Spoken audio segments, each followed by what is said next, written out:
I don't hear you. Still don't hear AJ. It's okay. Could be my show. Oh, now I hear you. Oh, yeah. We're good. Scott didn't plug in his mic? No, I did. It was plugged in. Oh. All right, so I'm going to re-rack. Go ahead. Big news to announce right off the top. And I said, Kratz, you can dance a little extra today. We are announcing pieces of our spring training tour. We are going to be in both Florida and Arizona, just like last year. We're not giving you dates and teams just yet. We're working on that.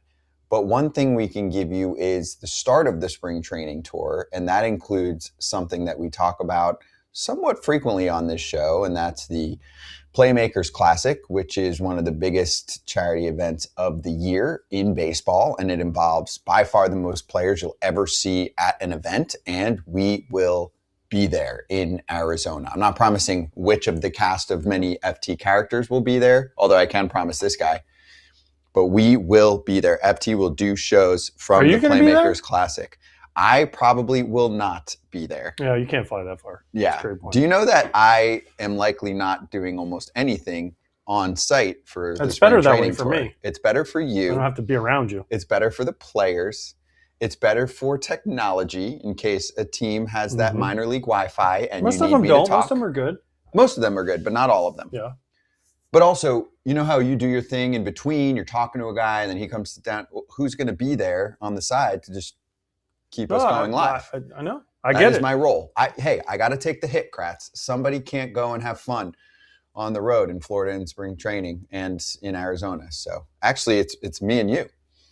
That's exactly what AJ's built for that. That's why AJ will never be a manager of a team, because you can't go to visit everybody while you're being a manager. He's a travelman. Sure. AJ will forever be a travelman.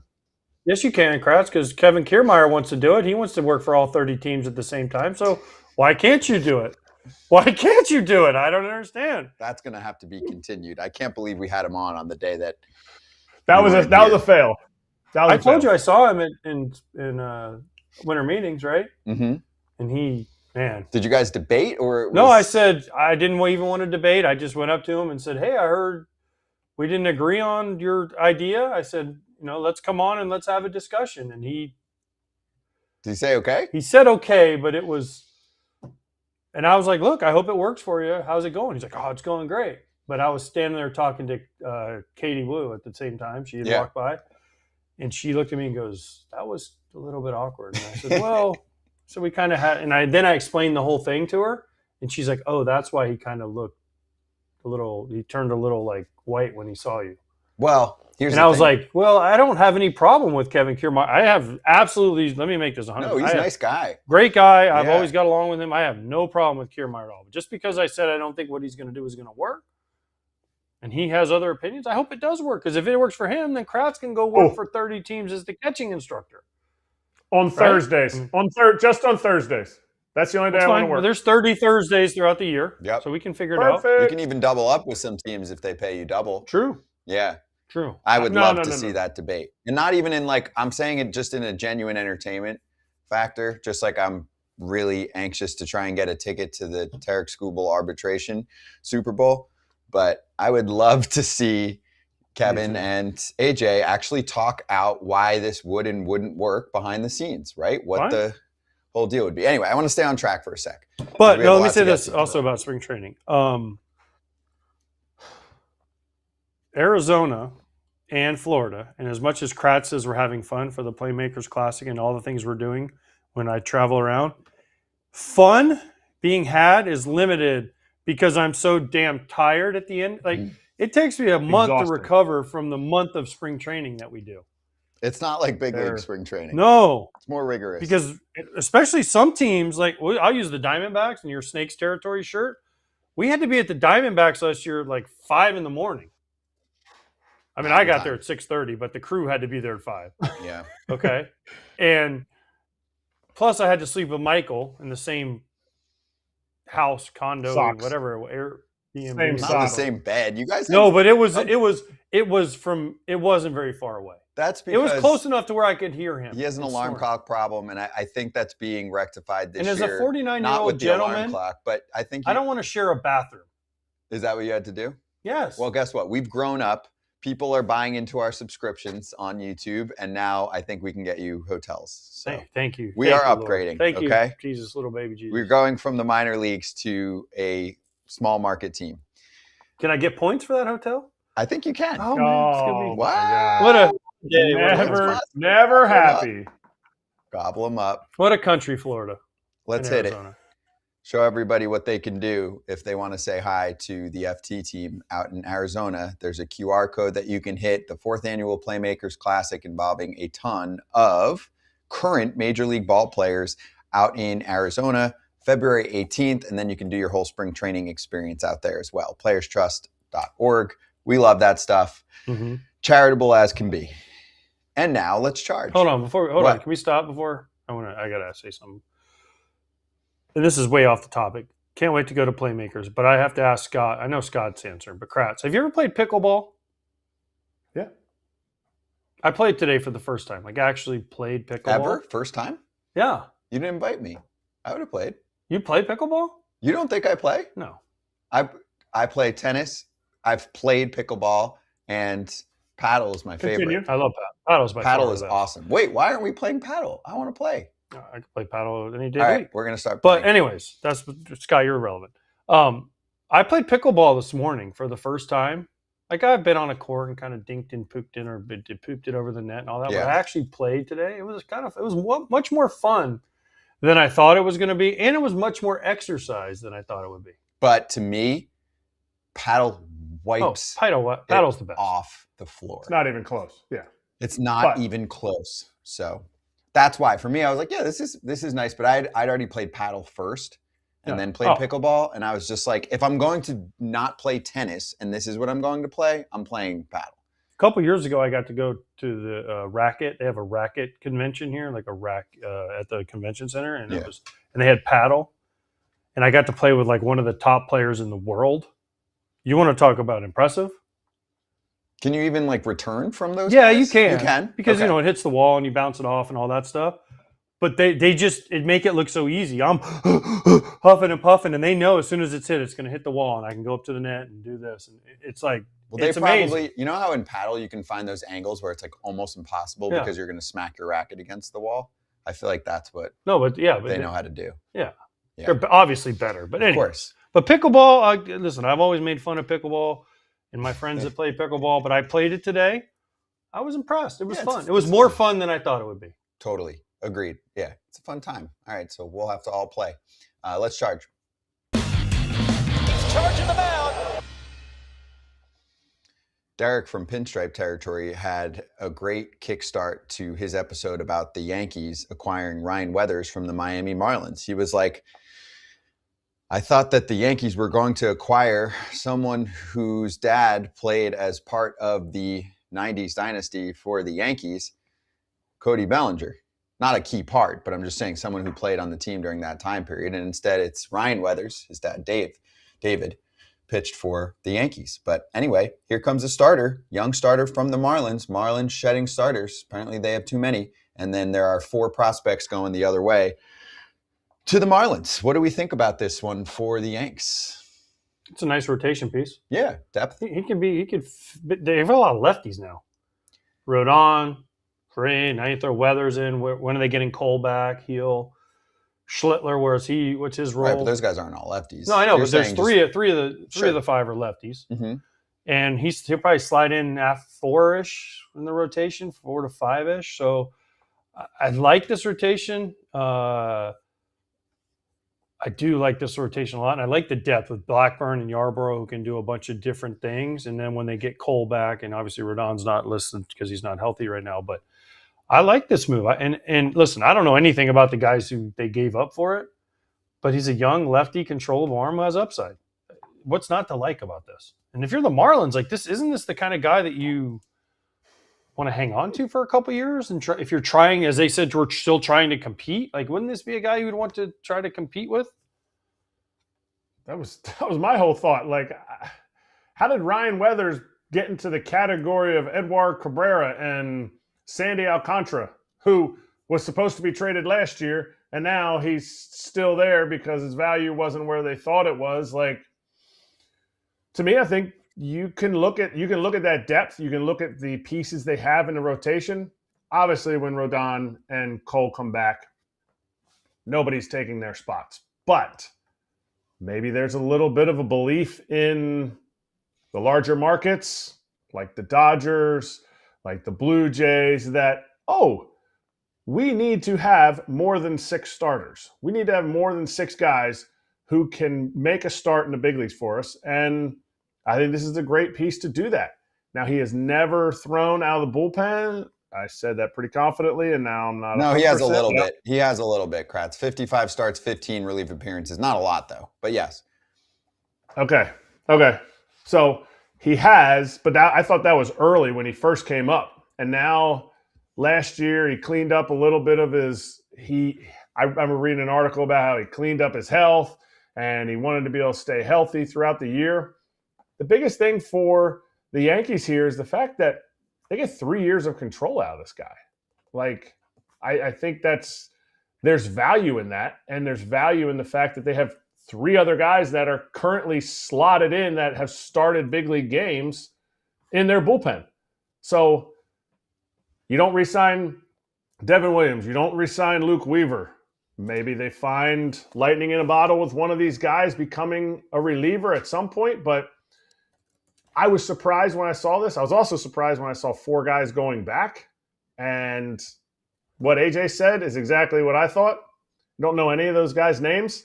So it probably means the Marlins were kind of looking for more of a shoot a wider swath against the wall and see what sticks instead of that one prospect that would be a straight-up trade for Ryan Weathers.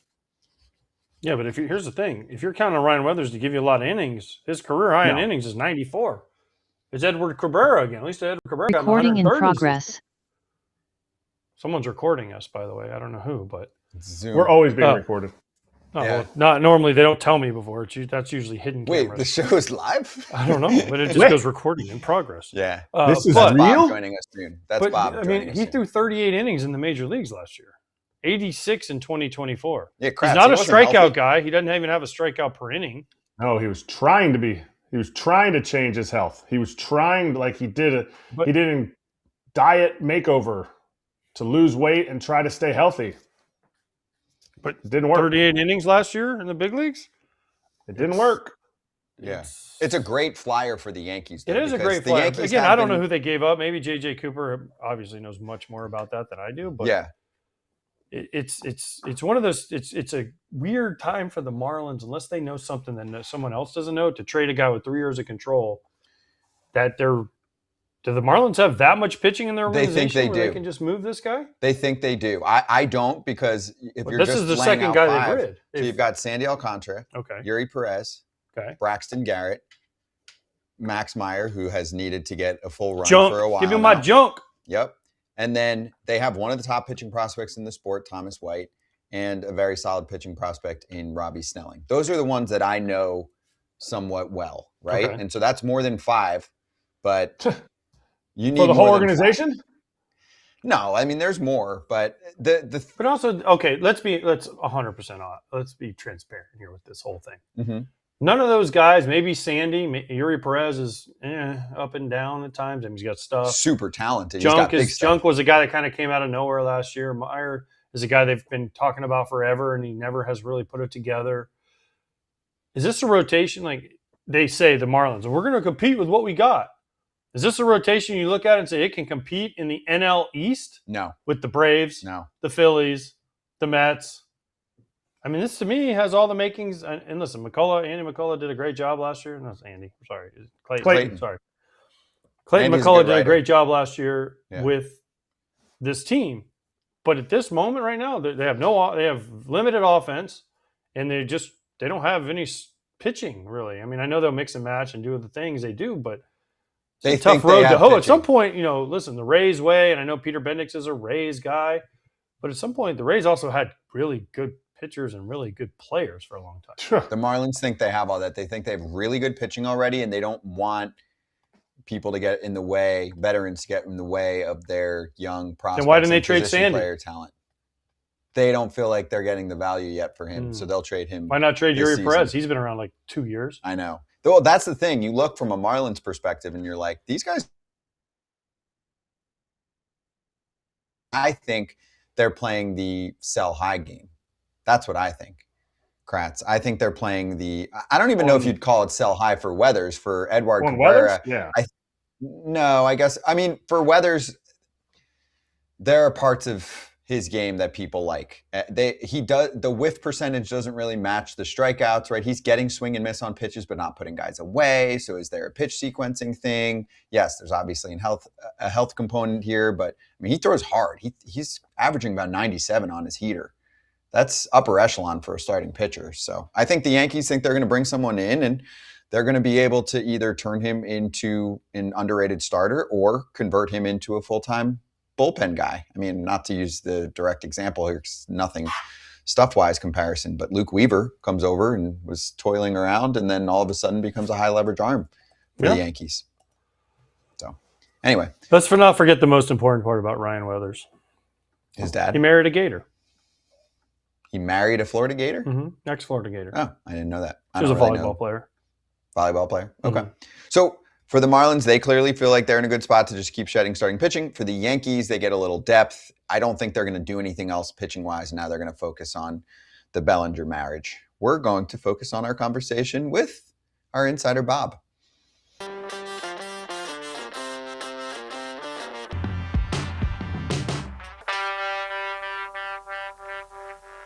Nightengale's Notes. Here it comes. Bob Nightengale. From USA Today and an FT insider here joining us frequently. Bob, great to see you. And let's start out with $50 million per year for Kyle Tucker. Do you think that's going to happen? Do you think that he'll end up with the Mets, or this mystery long-term Blue Jays offer will surface and become the thing for him? I think the Blue Jays make much more sense in New York. I think he liked being in Toronto more than New York. Kind of quiet personality. The Cubs weren't crazy about him. I thought he was okay. I think they thought, or kind of hoping, he'd have more outgoing personality with them. I think his whole demeanor fits Toronto better than the Mets. And with the Mets, are you really going to have, $100 million worth of right fielders? Tucker's defense is starting to slip a little bit too, just like Soto's. So I like him much better in Toronto than the Mets. Bob, what's the holdup here? What's the whole? If you have 3 years of $150 million, $50 million a year on the table, staring you in the face, if this report is true, and there's been multiple people that have reported this, why would you not sign that? And if it has opt-outs built into it, after year one, after year two, if you're Kyle Tucker, does he just want more years to get a little bit more money? But I mean, do what Pete Alonso did, do what Alex Bregman did, do what Blake Snell did, do what Matt Chapman did. Take that 1 year, go out, have a great year, and boom, then re-hit the free agent market a year later and get that big long-term contract. I just don't think he wants to do that. I don't think he wants to go through the whole free agent process again. It's not a fun experience. I'm sure he thought there'd be more offers, and what happened to those $400-500 million deals that were talked about last summer. So I think he's waiting for the Blue Jays to up the AAV. So okay, if the Blue Jays are offering 6 or 7 years, get them to hike it up another $5 or $10 million a year. Obviously they're not going to go to the Mets level, but they can certainly raise it. I think that's what he's waiting for. But also, if it's $50 million a year, everybody feels like the Dodgers can match that. And would the Dodgers be willing to go to that? Because if that's the case, is Tucker, all the things you said about Tucker, is he a better fit in LA? Not wanting to go to New York and saying, hey, you know what, I'm going to hop on to a back-to-back World Series champions. Yeah, I mean, you get lost in shuffle there, which I think he likes with all the stars in L.A. Obviously in Toronto, you got Vlad Guerrero there. I just think if the Dodgers, hey, just won 2 World Series without the guy, you don't need him. I mean, nice luxury to have. If he wants to come at, say, 40 a year, 40, maybe even 45, so be it. But I don't think they're saying, hey, we're not going to get a bidding war with the Mets. Do you want to be here or not? Do you want to win a World Series or not? He lives in the Tampa area too. So you would think that with spring training, both in Toronto and New York and Florida, that's got to be a little bit of advantage too, not having to come all the way to L.A.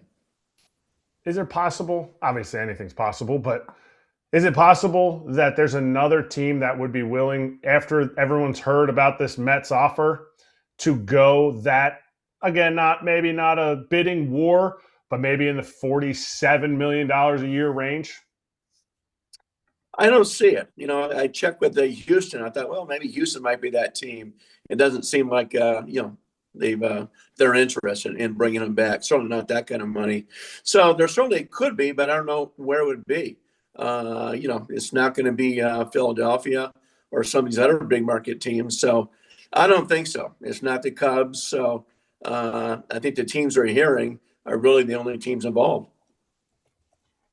Bob, with Toronto, and you mentioned the AAV, do you think they'll get to a point with Tucker? Because they've already done a lot of things this offseason with Cease and Ponce and some of these other things, moves that they've made, right? So do they have the money? And would they have to choose between Tucker and Bichette? And obviously they prefer Tucker over Bichette because of the possibility of Varsho and Springer leaving at the end of the year? Yeah, I think that's exactly it. I think they've already made their choice. They want Tucker. I think Bichette's only chance to go back is if they don't get Tucker. And I think Tucker wants to make a decision here in the next few days, too. So, yeah, they can certainly raise their offer. I mean, they're not going to raise it to $15 million a year, paying him like you are Juan Soto. But they can certainly hit the $40 million mark or eclipse that barrier. And maybe that's what he's waiting for, just, one long-term contract so you don't have to go through this, year after year like the other guys did with those opt-outs. Talking about who AJ just brought up, Bo Bichette. Cautiously optimistic for the Phillies. Is that something that's, more from the Phillies department, or is this a market that Bo Bichette's needing to kind of get himself out there to get the market going so that he's in a place in spring training? Yeah, I think he expected a bigger market too. The Phillies are the ones cautiously optimistic. They like the Zoom call they had with him. They think that he's genuinely interested, and they convey that, hey, they're genuinely interested in him. It's not just to put some pressure on JT Realmuto. He's not using them to get more money from the Red Sox or somebody else. So I think it can happen. I think it'd be great for the Phillies just to shake that thing up. I mean, bounced out early in the playoffs here the last couple of years with pretty much that same lineup. If you don't bring him in, it's pretty much the same group of guys for the most part. So I think it'd be great for the Phillies to grab Bichette and just really shake that thing up, give him a better chance to get back to the World Series. Bob, if that happens, does that mean Alec Boehm is gone? Does that mean Realmuto's gone? Can they sign Bichette and Realmuto, JT, and bring them back? Or would they have to go find possibly a catcher and then trade either Stott or Boehm? I mean, that's why the Philly fit to a lot of people is an interesting one, because then Dombrowski would have to possibly make other moves to make this all fit together and work. Yeah, they'd have to shake up things in a hurry. I think Boehm would be gone. Could be Stott, but I think Boehm would be gone to go get a catcher. I was told that if they do sign Bichette, that Realmuto is gone. They're not that close in negotiations. I think there's been some tension there, just like it was years ago. I think there's more tension now, and so if they do sign Bichette, I don't think there's any way they bring him back. You really have to drop down in his demand, whatever he's asking for. And I'm not sure who's in the market for a 35-year-old catcher. I don't know where else he would go. I tell you what, as a former 35-year-old free agent catcher, you sign a lot of one-year deals. So that's where it gets interesting, because, I'm sure he wants a multi-year deal, but I've been there, and it's one-year deal offers, and you do the best you can and try to go from there. Well, there's another name on the Phillies that no one has talked about, and he had a rough ending in Philadelphia, and that's Castellanos. Have you heard anything about his market? Because everything you read and everything you see, everyone's like, there's no way Nick Castellanos is back on the Phillies. But we haven't heard his name mentioned anywhere. Is this going to be a salary dumpy kind of thing like the Cardinals just did with Arenado? Or is there actually going to be some interest in Nick Castellanos for a year? I think it's going to be a big-time salary dump. I think they're going to have to eat a minimum of $17 million to $20 million, if not, 18 or 19. I have not heard his name. I would think as we get closer to spring training, I don't think the Phillies want him back in camp. I think they move him then. Maybe a team like the San Diego Padres or, someone could use some outfield help. They would make sense. I mean, the Padres wanted Arenado too. They just didn't want to pay the $11 million that the Diamondbacks paid. So they're really in a money crunch, and I think it would be a great fit. I think the real risk for a team is if you bring Castellanos in, you better play him every day, or he's going to be upset and could cause a disturbance in the clubhouse, which is what happened in Philadelphia. Let's say the Phillies do get Bo Bichette. JT Realmuto is gone, according to Bob. What does that market look like out there for the Phillies? I asked Ken yesterday, and he talked about Victor Caratini. Does Ryan Jeffers say, okay, yes, that's the guy that we would want. We had to go get him. Do the Phillies have the pieces to go get a guy who's a starting catcher? Because the team he's coming from needs a starting catcher too. So that's like where I'm like, catching position is usually figured out by November. And now we're into January, and the Phillies are in no man's land. Yeah, they've got to go get another catcher. It might be someone's backup or somebody who plays 60% of the time. A little bit like the Cubs situation. Grab a guy like that. But you're going to have to mix and match the catcher position, which is fine. But you got to get that trust from those Philadelphia pitchers in a hurry. I mean, you got a lot of money invested in that rotation.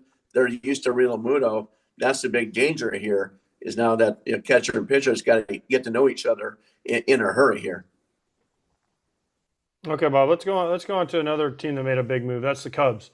Cubs brought in Alex Bregman. Red Sox fans thought they had him and he was going to come back for sure. The Cubs swoop in, steal him away from the Red Sox.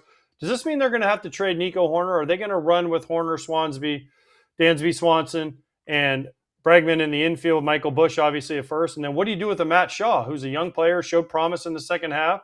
They've been high on him forever. Does he just slot in automatically to your utility role that they've had? I was told that Horner's staying put. That they want him there. So he's got one more year there left. I think he stays put. I think the odd man out is Shaw. I don't think they trade him, but I think he bounces back and forth between the minors and a super utility player. He's going to have a great spring, just like he did a year ago, to make the team and show he can play multiple positions. If nothing else, go to Iowa and just be that reserve guy. Bad break for him, but I think that's what's going to have to happen for this next year. But I think Horner definitely stays put. Is Framber Valdez's phone, is it off? Like, is it broken? We haven't heard anything. Has he been getting calls, or is stuff waiting for something else, the first shoe to fall, and then something happens? Yeah, it's strange. I mean, once he's got the 210, you figure, okay, Valdez is going to come in right around the same thing, and you've heard nothing. I mean, it seems like he'd be a great fit for, a number of teams, particularly the Mets, and the Red Sox too.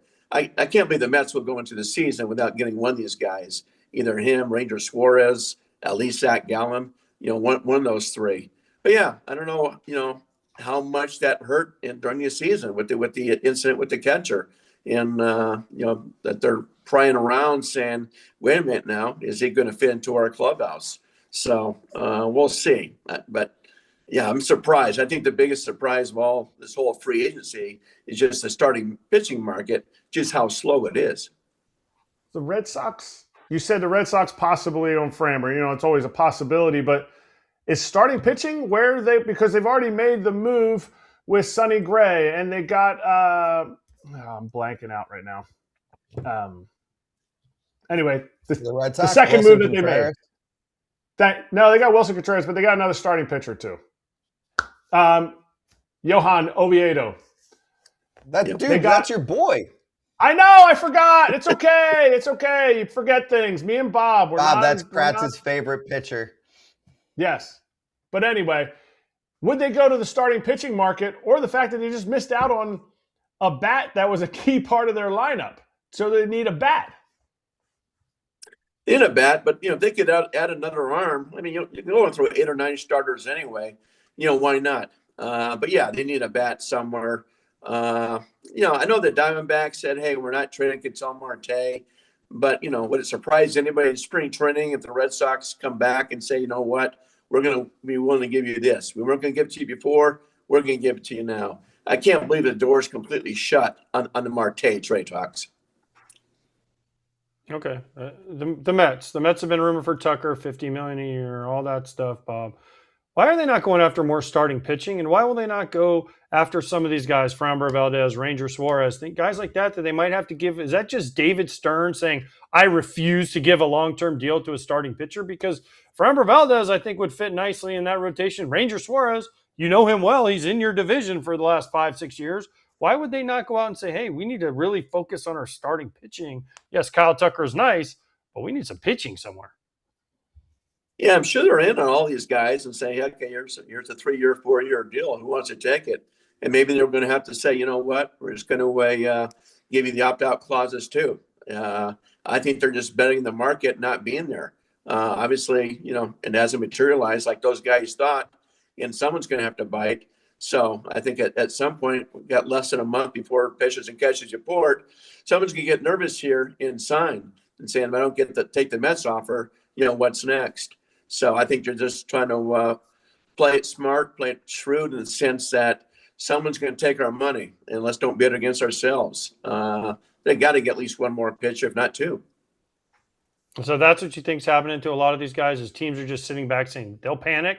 And then meanwhile, their agents are saying, don't panic, guys. The money's there. It'll get there eventually. So which one wins in the end? Is it the teams? Because the teams, not saying collusion, but we've talked to some guys and they've had a lot of the same offers from multiple teams, right? So are teams just sitting back and then you have every agent? Because I've been through this and teams, you get once you hit Christmas, everyone says, oh man, why are you going to sign? Are you not playing anymore? Where are you going? The wife starts hitting you up for where are we going for spring training? I got to find a place to live.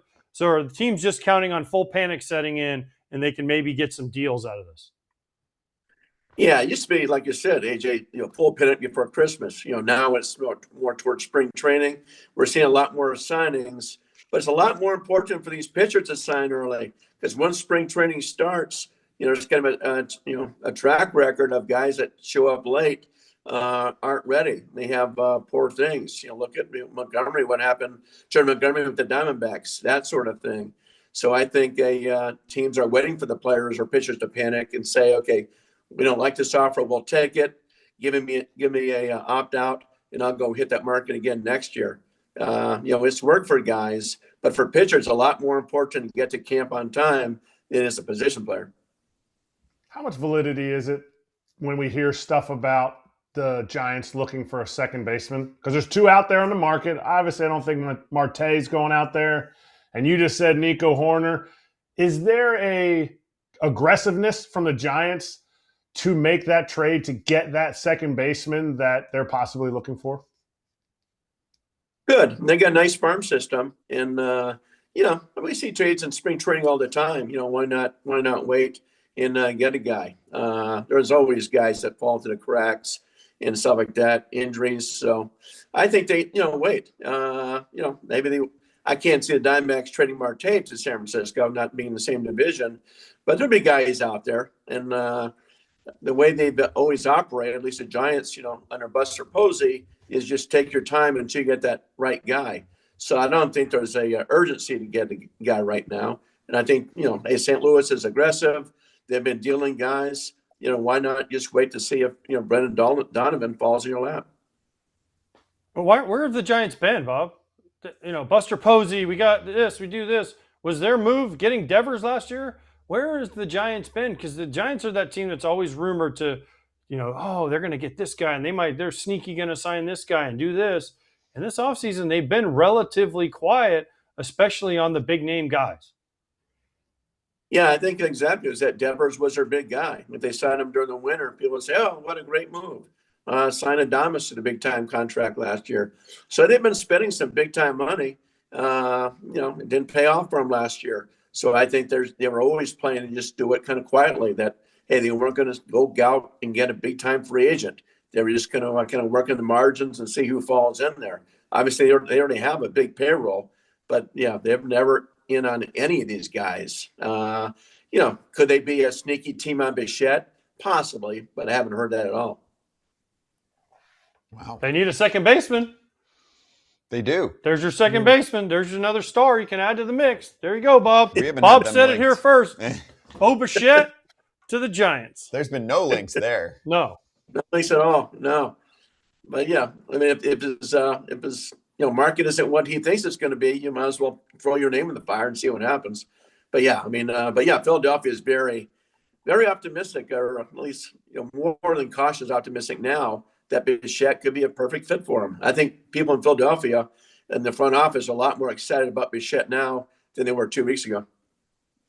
Bob, are there any trade names that you feel are a definite over the next few weeks to actually happen? We put the Ketel Marte trade talks to bed. It doesn't sound like Scooble's happening, although maybe this arbitration battle kicks that up. Freddie Peralta, Brendan Donovan, or anyone else we're missing? I mean, Peralta I think that part's going to be out there all spring. He's not dealt before spring. I think the Mets are just waiting for someone to overpay, and usually somebody will. I mean, he's not making money. Obviously David Stearns knows him. Do they make a run for Peralta? Why not? But you kind of wonder what the Cubs have done there with getting Cabrera, getting Bregman. Brewers fans, I think, would go bonkers if they trade away Peralta. Like, what are we doing here? We've dominated this division. Are we really going to raise a white flag here and not go for it again? So I think it'd be a hard PR sell right now to trade Peralta. Bob, good stuff. We appreciate it as always. Great to check back in, and still a ton more to go over the next few weeks. So you'll be busy. We'll talk soon. All right. Sounds good. Thank you, guys. Thank you. Read more Bob's work in USA Today, and he'll be back with us probably another week or so. Hey, make good eats at home part of your 2026 New Year's resolution. HelloFresh is what we're talking about here. Steak, seafood, whatever options you want. They have stone fruit to corn on the cob. Scott, I know you're a big stone fruit fan. But hey, you've eaten it all. I have. I've tried a lot of things, but HelloFresh always delivers. They're fresh, delicious meals that you get to cook. So you feel like you actually accomplished something when you eat them after you're done cooking them. Over 100 mouth-watering recipes each week. It's made with wholesome ingredients like 100% antibiotic and hormone-free chicken, because when dinner tastes this good, nothing hits like home cooking. Go to HelloFresh.com/FT10FM to get 10 free meals plus a free Zwilling knife, a $144.99 value on your third box. Offer valid while supplies last. Free meals applied as discount on first box. New subscribers only. Varies by plan. Get America's #1 meal kit, HelloFresh.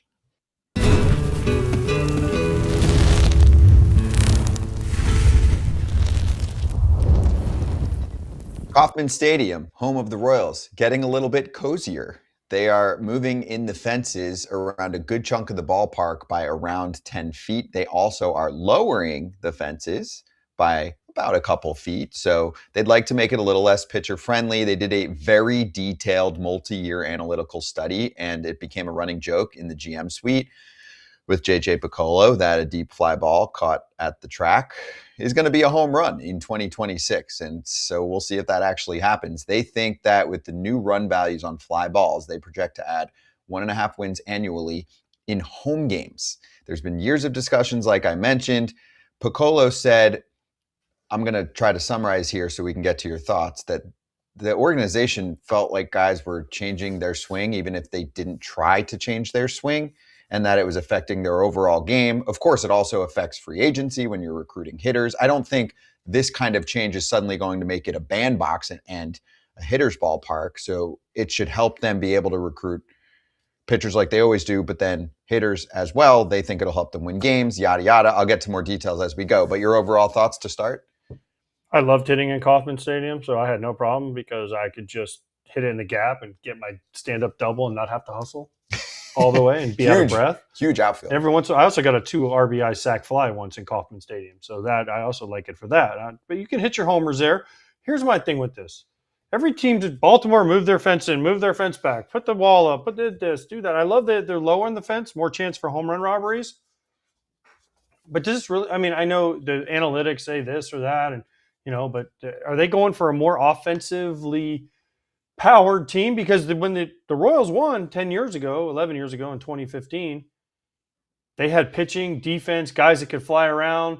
Yeah, they had a couple of dudes that could hit homers, Salvi, Hosmer, Moustakas, but they were more athletic and they just covered all the ground and they just were better at pitching and defense than every team they played. So now it's a shift in philosophy. Like we want to go full power, then just bring them in like 25 feet. Make it a bandbox. Let's make it Great American Small Park. Let's make it somewhere like that where you can just hit homer after. Bring them into like, what if they just did something revolutionary and we're like, you know what? Center field's going to be 350. The lines are going to be 250. We're just going to outmash you. League would not approve it. Why not? It's my ballpark. I can do what I want. No, league wouldn't approve it. But they'll then approve an in-season tournament that'll change. I mean, that's another segment. I know, but I'm just saying. Don't jump it.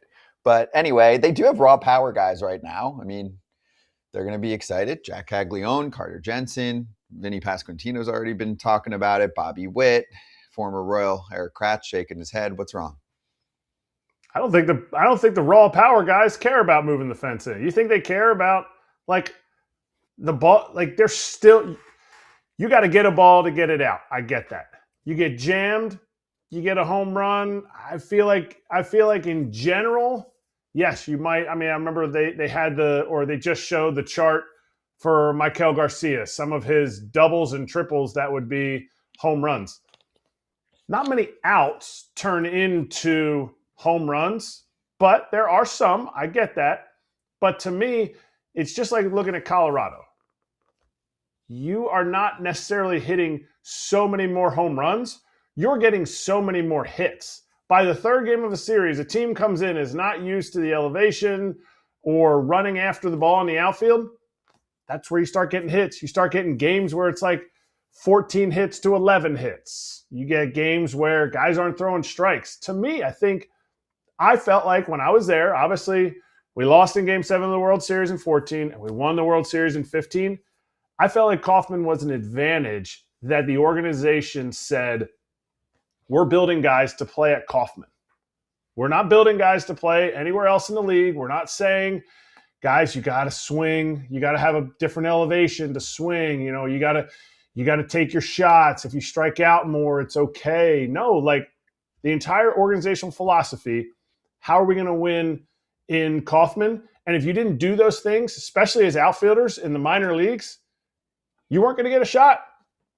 There was guys in AAA that I saw playing that were good players, went on, played other places in the big leagues for a little bit, did not get a shot with the Royals because there was a level of expectation of how they're going to play the game based on the stadium, to the point in 2014 in the 7th, 8th, or 9th inning, we would bring in Gerard Dyson, move Lorenzo Cain, who is one of the better center fielders of my generation that I've seen play, to right field, and Nori Aoki would go sit on the bench. Now, obviously, Locaine and Rod were better than Nori, but they were playing that matchup to the defense, to what that looks like for the field. True. Derek Carty is a Fangraphs writer, and it's he similar. put out Hold on, projections. before you get to the Fangraphs thing, Yeah. It's similar to San Francisco when they were good for those, when they won those 3 titles in 5 years. Unbelievably good pitching, really good bullpen, tremendous defense. They didn't have a guy that hit 30 homers. They had guys that could get hits in big situations. They had some high average guys. They had guys that would hit you 20, right? But they played to their ballpark, which is what Kratz said. That's why I always say, if I'm Colorado, I just go out and go 95 Blake Street Bombers and just get a bunch of mashers and say, we're going to outscore you. We're going to try to win 60 home games, win our 30 on the road, and that's 90 wins, and we go from there. You have to play to your home ballpark because guess what? You play 81 games a year in your home ballpark. So you need to win the most of those if you're going to be any good. But their stat nerds think that it's not working. What's not working? The current setup. And at least, I don't want to say it's not working, but they think this is the solution. They think this is going to help them, and it's not enough going to help of a the other change. team? Because guess what? The other team gets some fences moved in too. Of course, but is this such a drastic change that it's going to affect the way that the Royals can win games? Or is it just going to put them in a place where a few of the wall scrapers end up going over the wall? Are they putting in new fountains? Under. Fountains stay the same. And also, isn't the batter's eye there really nice? Yeah. Oh, listen, so for nice. whatever year that stadium was built, like in the 60s, I think, it's still really nice. It's a really nice park. Yeah, they're trying to get a new park, and I'm like, no, I don't want a new park. Well, they had a new park, they thought, and then Frank White, the ex-player, shot it down. He was on the city council, and he's like, nope.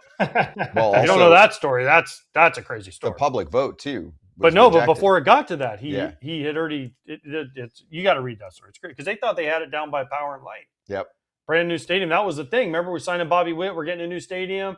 Blah blah blah, and then it fell apart. Now the Chiefs are going to Kansas, so now they're really going to be the Kansas putting Chiefs. the Kansas in Kansas City. And the stadium deal they just got is actually the great. And I know it's football, but look up that stadium deal. What they just got is absolutely incredible. The deal that Mahomes and Kelsey built.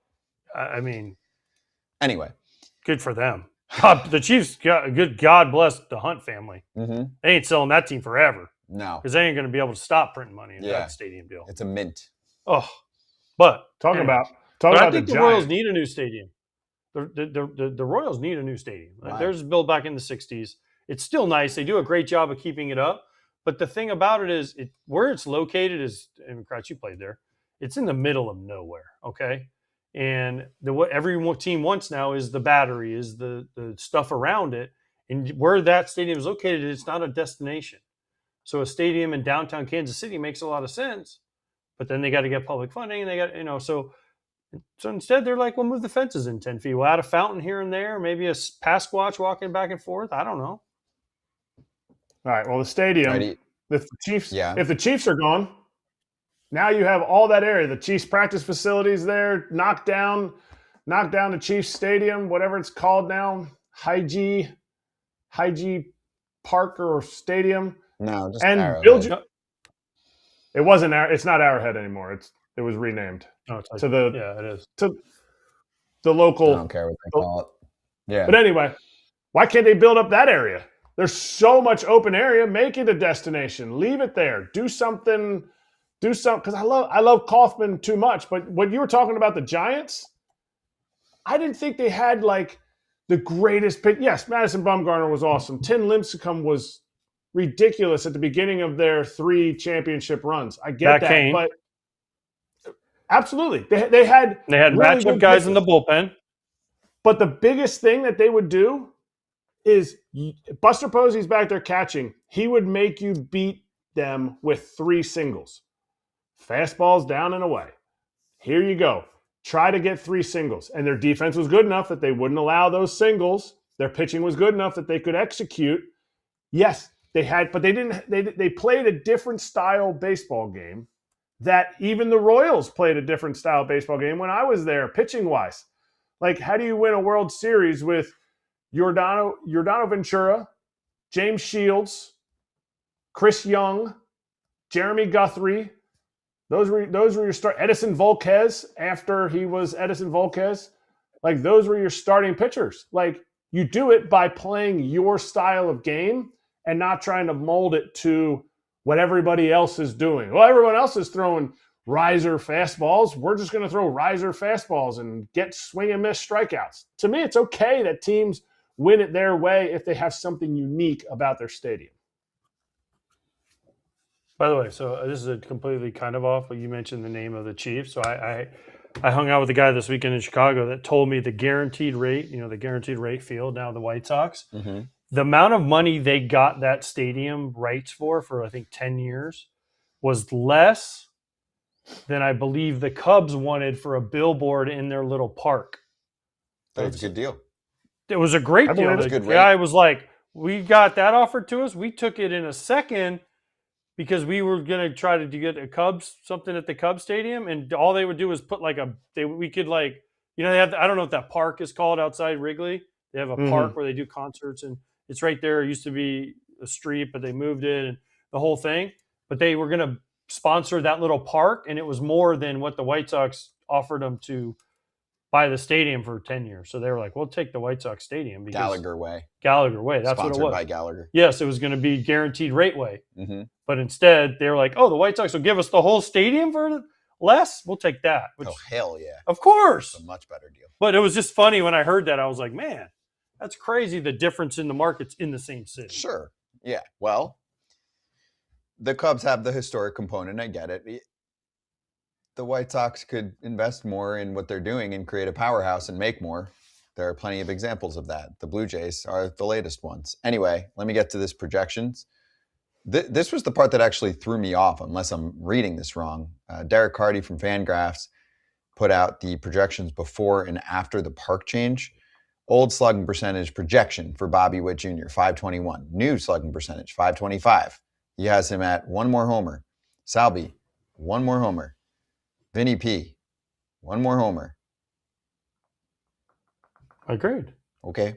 I mean, they add up because you'll have a lot of people getting another homer. But the other team batting gets average will go too. down. I know.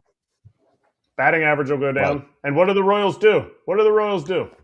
They put the ball in play. Now all of a sudden you shrunk some of that outfield. The defenders come a little bit closer. They can cover more ground. I don't know. So I want to be clear. Kratz, for you, for example, you were part of the Royals org. Would you have done this?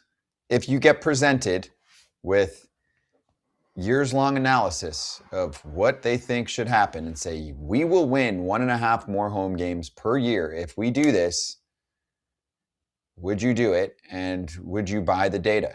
Would you be into the data?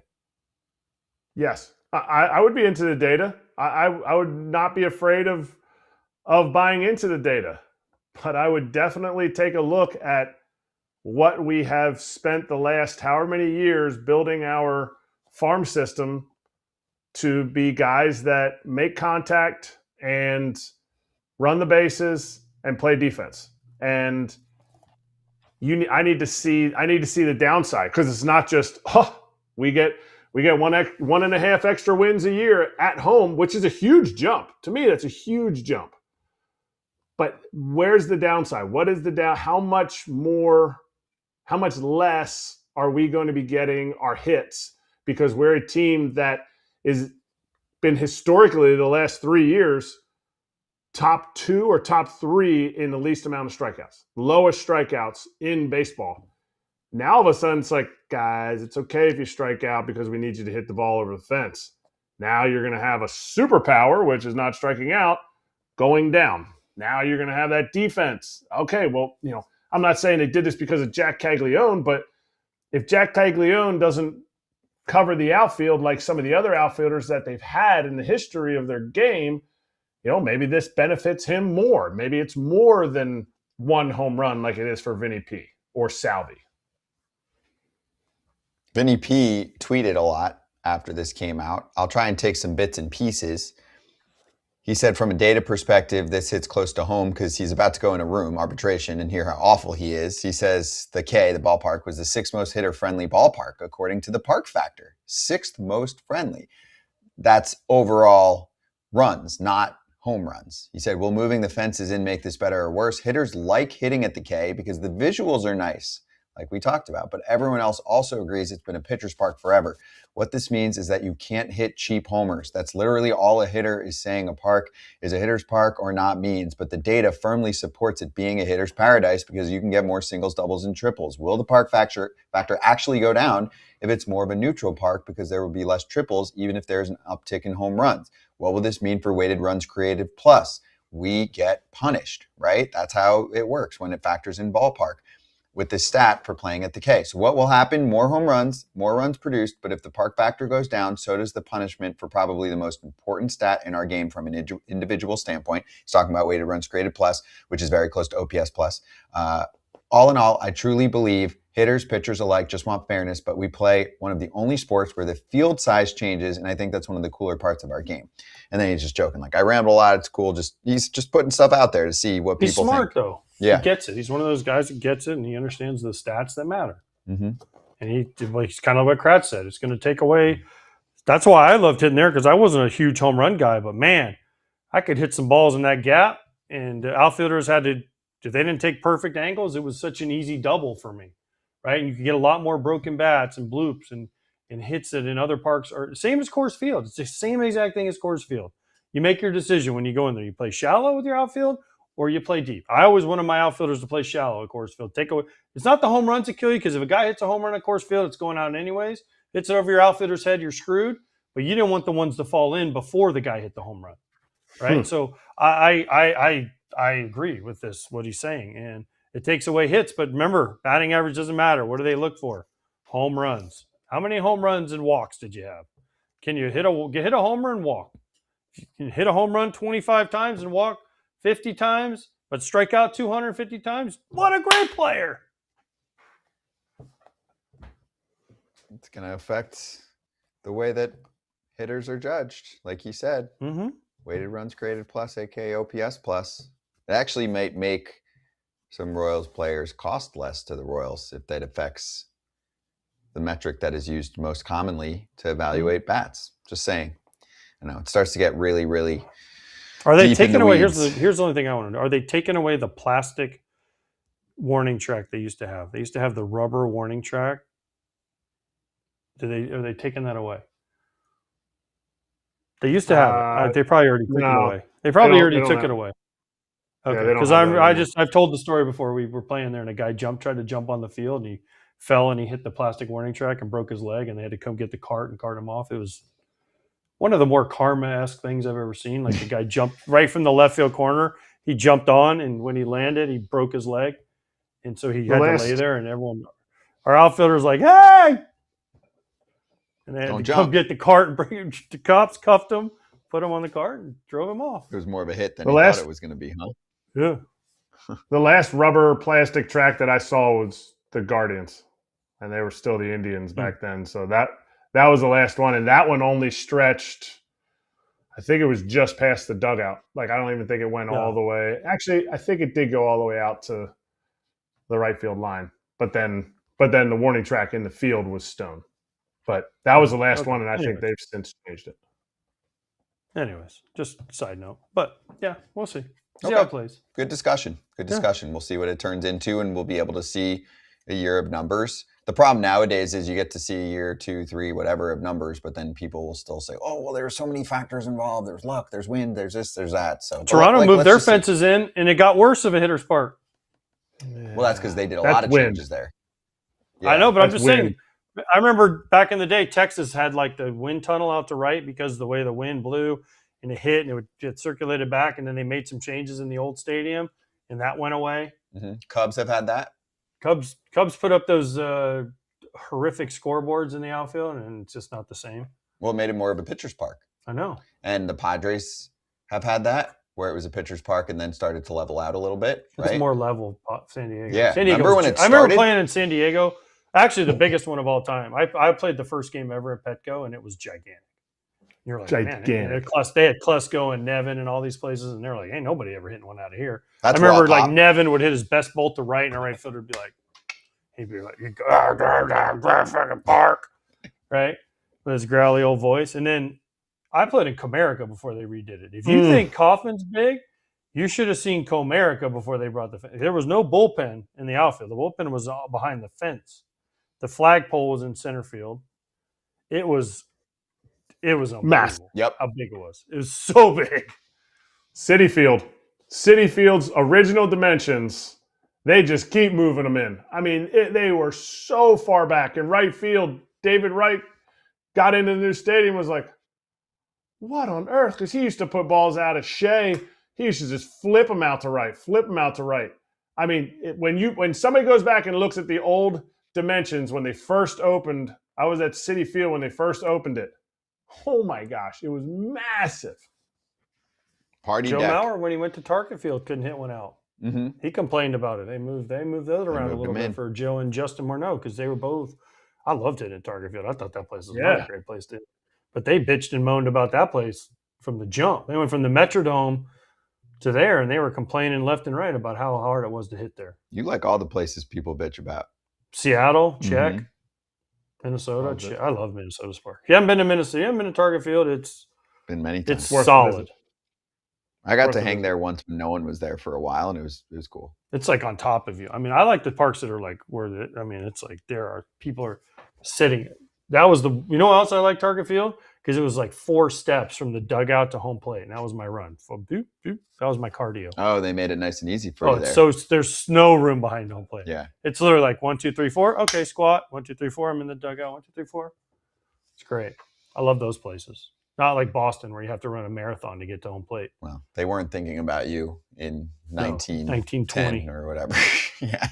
Nothing's worse than Boston because people don't realize how far the dugout is. Sacramento. For pitchers. I was there for, but I'm just saying, like for dugout, from just a pure dugout standpoint, home plate to the dugout was it's like you get there, oh man, and it's uphill. Yes, it is. I told people the story when I first played at Wrigley Field in 2001, first time I ever played there. You could stand in the outfield, in the batting cages or in the outfield, in right field. If you want to call them a batting cage, it was a net, okay? Like Fenway used to have a batting cage in center field, and it was just a net they hung out there, and you would hit, and you couldn't even like stand up all the way because it was so small. Wrigley Field's old batting cages in right field. You could stand out there, and you could watch somebody at home plate, and all they could see was your head because it was so crowned. But behind the dirt, it was like it dropped off so much. It was crazy. If your outfielder wasn't over 5'10", you couldn't see him. You just see the little thing on top of their hat. Be like, hey, we're missing a right fielder. You think I'm joking? It was unbelievable. It was crazy. And when you talk to people, they're like, what are you talking about? You have no idea how crazily crowned it was. I mean, it was like, it just kept going down and down and down. Now they've obviously leveled it out. It's way better, but it was hilarious. Yeah, if you have Altuve or Ben Revere. Oh, you're never seeing him in right field. If Altuve went out right field, you hit a ball out there, you'd be like, huh, I'm running, I got a triple. And then you'd be like, wait, I didn't even see that guy out there. That's good. All right, so if anyone else has thoughts that we missed, let us know if you're catching this later on too. What's next?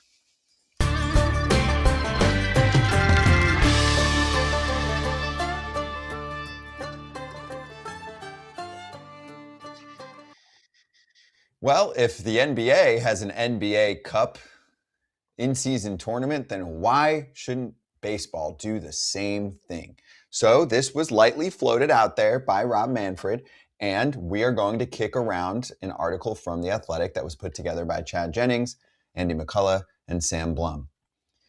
They said, could this really work in baseball? They talked about how baseball's had the 162-game season since '62, and how the NBA Cup is a regular season round robin. 8 teams advance to a week-long single elimination tournament. And every game counts towards your regular season record besides the championship game. If you don't advance to the knockout round, you play non-tournament games so that they can keep the schedule even.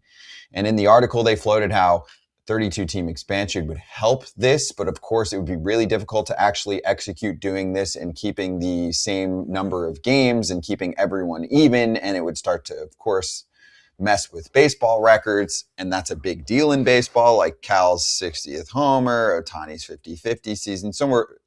Those were some of the best storylines of the year. Okay, let's just start with this.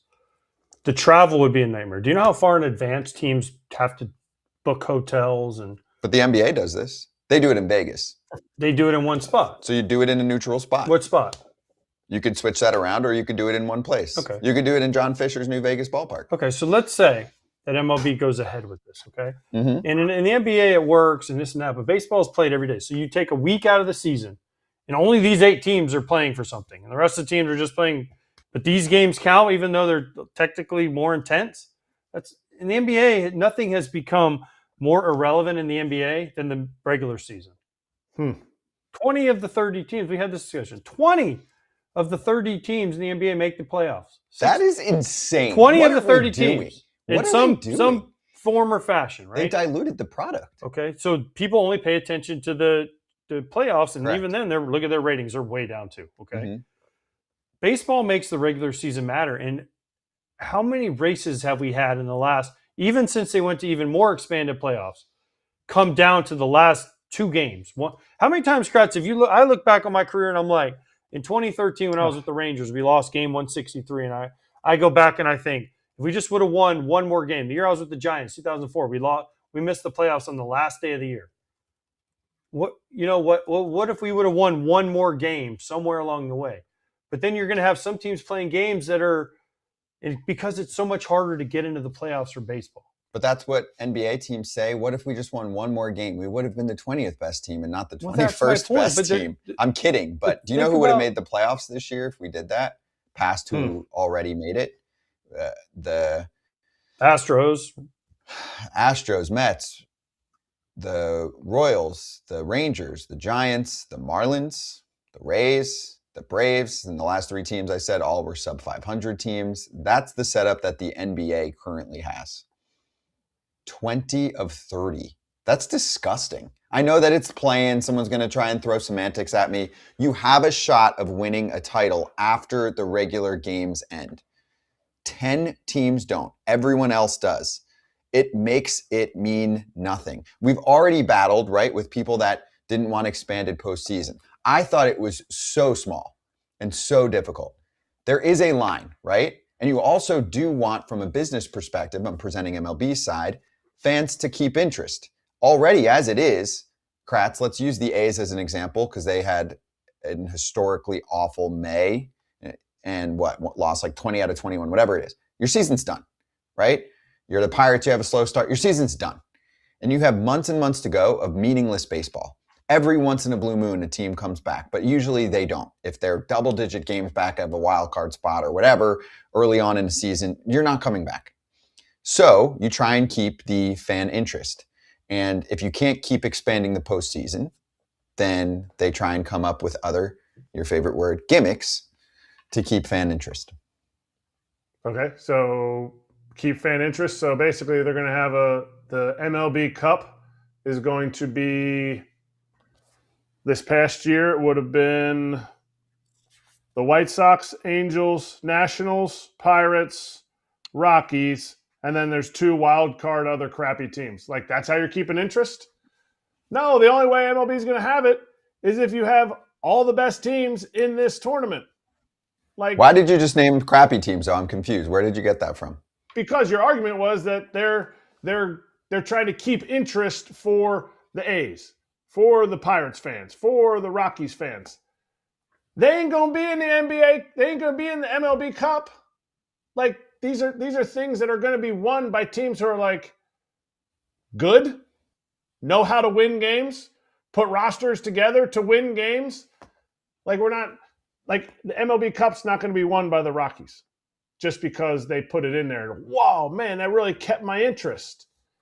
To me, the gimmick isn't about the events that happen on the field, not having the superstars come to games. The gimmick that will get people to come to the park is a full push for every team to say, you know what, we're putting the best team that we can out there. That doesn't always mean money. It just means the best team out there because we want what the fans want as an ownership group. We want to win. And we're going to do that in whatever way we can possibly fiscally do it. What about either some type of split season format or some type of format that rewards more performance in the beginning of the season and then gives you some showcase scenario that weights games? Like, I know this sounds confusing. So, like, you every have game a strong, should count the same. You have a strong first half. They end up doing some special thing in one neutral site, and you win the first half championship. Yay, team! Like, come on. And it gives you one of the bye spots or a playoff spot or something like that. And it incentivizes teams to, I mean, not that they need it, but to be going all out in the beginning of the year. We can't even get MLB to take a break for the Olympics. Well, that's a money insurance thing. You think they're going to take a break for this in-season cup thingy? If they make money. Yeah, everything's about money. We know. We always talk about this, especially in baseball more than probably any. How much more money are they going to make? The NBA apparently is making a ton of money from their tournament for 2 reasons. One, they were able to use it as another chip in their media rights deal, and it mattered to places. Number 2, they have found significant sponsorship money just for this. Just laying out the facts. I think an in-season tournament in baseball is so fucking stupid. So just to lay that out, I'm just presenting what is being put in these articles and what leagues and teams are doing. And 3, they actually have their stars playing in games. They have an issue of stars not playing in the NBA. So how do you incentivize them? I think every player gets a few $100,000 check for winning it. Okay, yeah, I'll go out there. Like, They actually have a banner that they're going to hang in the Knicks rafters. They were the NBA Cup champions this year. Well, they can't win the NBA championship, so they got to go for that. Yeah, but I mean, I'm not going to speak for all basketball fans. I'm not going to act like I'm a diehard. But most people think it's a joke. And even though it's short-term gain financially, I do think it further proves that you don't really believe in your regular season product. You're like, meh, it's not that important. To me, here's my it's like college football. College football's regular season has lost a lot of its luster because of the now 12 team, and they're possibly talking about going to a 16 team playoff. It's lost a lot of its luster because you can lose 2 games. Before, if you lost 1 game, you were like, man, we're not making it. Now Alabama made it this year with 3 losses. Yeah. Right? So you can argue, and we're not even going to get into that argument, but Notre Dame, Miami, the team that got it over Notre Dame is in the championship game. Right. So, but people say it's diluted the regular season in college football because you can lose 2-3 games. I remember back, 15, 20 years ago, you were like, please go undefeated. Please, if my team has any chance, I got to go undefeated. The only way. Maybe lose 1 game early in the year to a really good team. Other than that, you had no chance. I'll counter that. It was so small back then. Just like we're talking about with the playoffs, it's like once your team would lose 1 game, especially if it was early on in the season, then you would lose interest too. So I will say there is a happy medium. Now, are they going to extend it too much? Yes. But do you agree with that, right? If you're a big fan of your team and you're all in, and then your team loses like week 3 in the SEC, and you're just like, all right, fuck it, we're not making it this year. I mean, I never cared about bowl games besides the actual championship game. So for me, it made me worse of a college football fan because it was too small, right? Small hall. It was too small. So for the NBA, they have the other problem going. I think the NBA is telling casual fans nothing matters until the playoffs. So go to sleep and wake up when playoffs start. Everything else does not matter at all. Sure. You see teams say it. Kratz, you see teams in the NBA baseball part of it. Yeah. Yeah. The big leagues, they already took away your division games so that everybody can go and see everybody and play. It kind of shows that they want everybody to play it. Now, if you have a tournament, the MLB Cup, now you're having a game. Now you're having games against teams, and it's not a balanced schedule. They just made a move a few years ago to have a balanced schedule, and now they don't have that. Like, they're trying to go away from the divisions. They're trying to go away from all that stuff. To me, this doesn't make sense because of how baseball's played and how it's an daily sport. Agreed. Yeah. It's a part about being able to get through the grind. Yeah. Okay, but here, the NBA teams they've already come out and say it. Oh, we don't care what seed we are to get in. We just got to get in at the. And sometimes it's better to be the 7 seed than the 8 seed because teams will. Oh, I'm the 6 seed. If we lose a couple games at the end and become the 7 seed, it's a better matchup against the 2 than the 3. It's not what I want as a fan. I want to watch games where the team is trying to win every game. Right. But the NBA felt like they already had an issue there where it wasn't happening. They have a much more significant load management issue in their sport than MLB does, right? They play half the game that MLB does, and guys were sitting left and right. Why? Because everybody makes the playoffs. So that's their issue they're dealing with. I just don't think this is an issue that MLB is dealing with at all. Now, and by the way, MJR sports cards, when I said making the playoffs in baseball is the hardest thing to do in the world, it is because look at the other sports. NBA has 20. Right? NFL. What did he say? NFL has 14 out of 32. Yeah, so it's almost half. So it's almost half, and then I don't even know. NHL is 16, I think, out of 30, or maybe and MLB 32. is either way. 12 MLB is 12 out of 30, which is by far. That's why when I said that, this guy keeps mocking me. So, but that's what I meant. It's the hardest sport to make the postseason because of the amount of teams that get in. Think about when it was 2 teams. It's not even close, and it's more than it used to be, and it's still not close. Like other leagues have added more teams. Yes, Major League Baseball has added more teams, but before, like when you guys won the World Series in 2005, what was your route?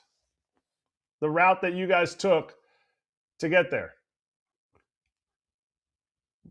What do you say? I heard something about a route, but my thing is, you can see, is just cooked. What is it, your wire? I don't know. Pack? It's going in and out, but I was getting like every third word. It was like Kratz had a bad cell phone reception. Oh, I'll switch your pack in a sec. Hold on. Sorry. Kratz, I Basically- think you said what was our route? We played the Red Sox, then we played the Angels, and then we played the Astros. The Red Sox, defending champions, smoked their ass, swept them. Angels had Bartolo and the Cy Young. I think Vlad was MVP that year. We beat them 4-1, and then we played the Astros at Clemens, Pettit, Oswald, Berkman. Now you got a whole nother school round. Guys. Biggio. Now you got a whole nother round. Like it's, I'm getting up in here. All right, you switch it. It is definitely the hardest sport to make the playoffs. Okay. Of the 4 major ones. I agree. Yeah, I don't know what the banter is online right now, and AJ's going to switch his ear coming up in a second, so he's going to pass me. Ready? Here he comes. And I like big butts, and I cannot lie. Otherwise, wait, I do have one more component of this I do want to get to, okay?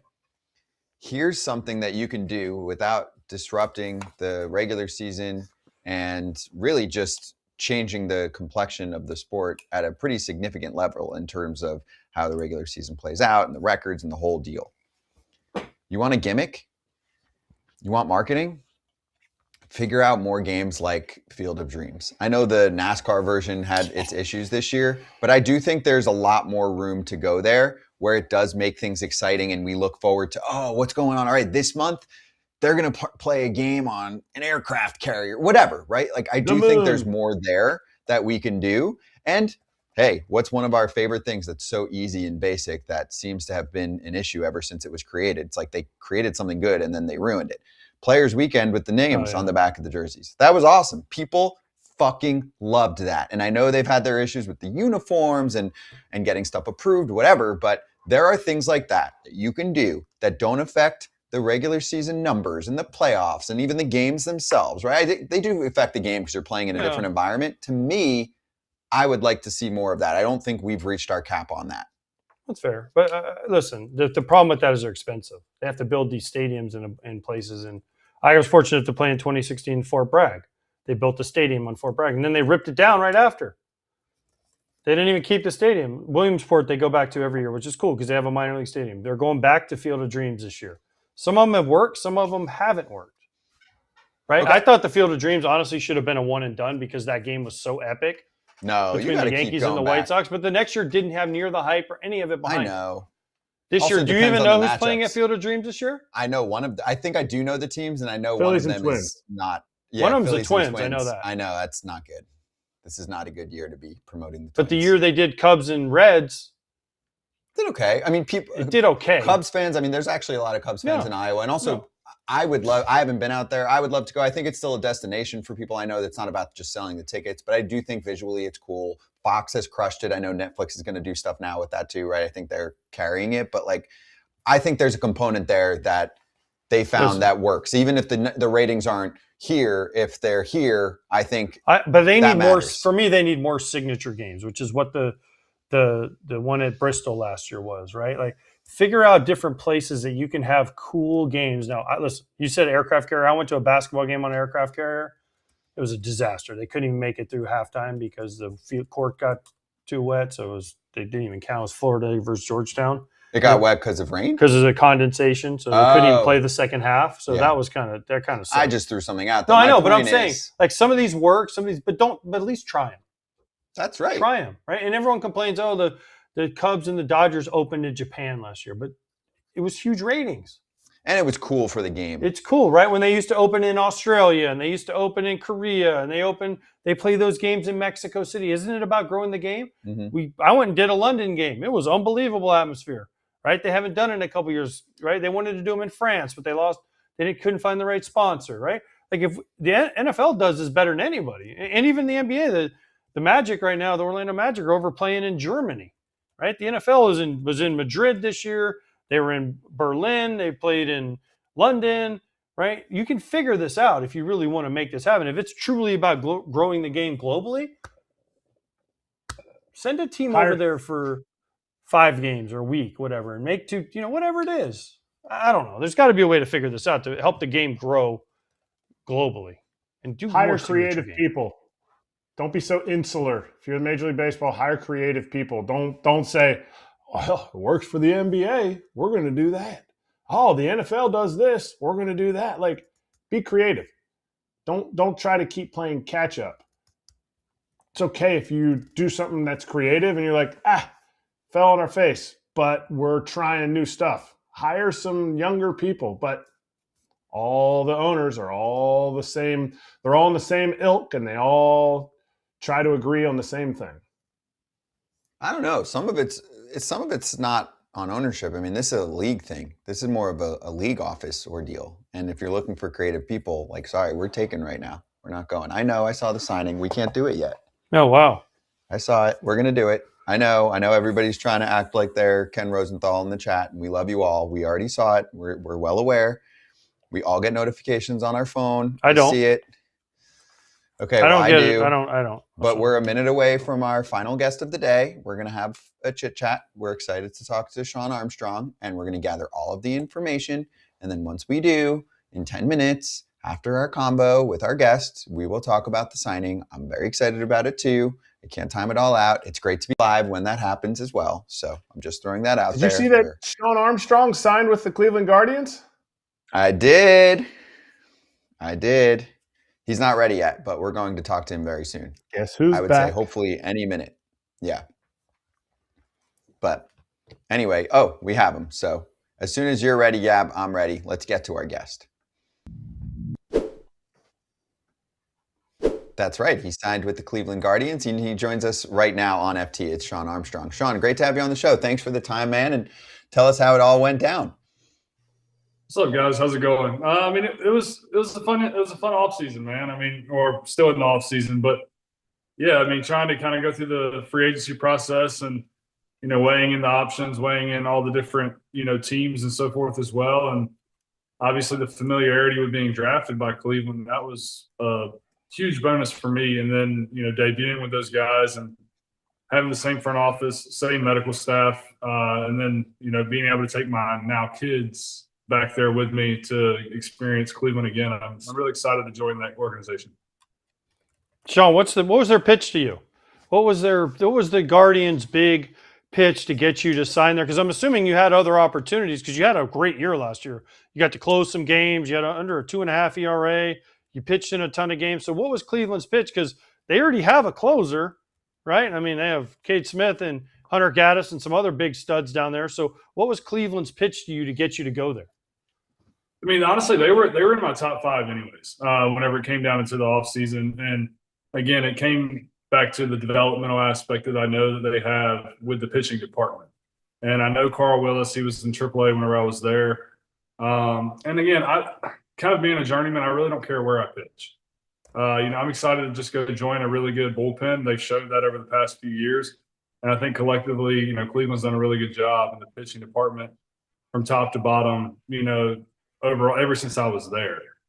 So I mean, again, it was one of my top 5 teams to go back to. I wanted to go up, and it's kind of one of those things where, going there and signing, potential 2-year deal, and you never know when it's your last. So if that's where I debuted and that's where I finish, I mean, that's kind of a blessing in disguise to be able to go out that way.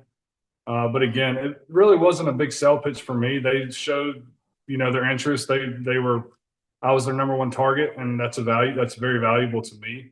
But then again, having the familiarity with the training staff, the front office, and then along with some of the coaching staff, and I've heard nothing but good things about both. So I'm super excited to get there and join those guys and get to know that young pitching staff.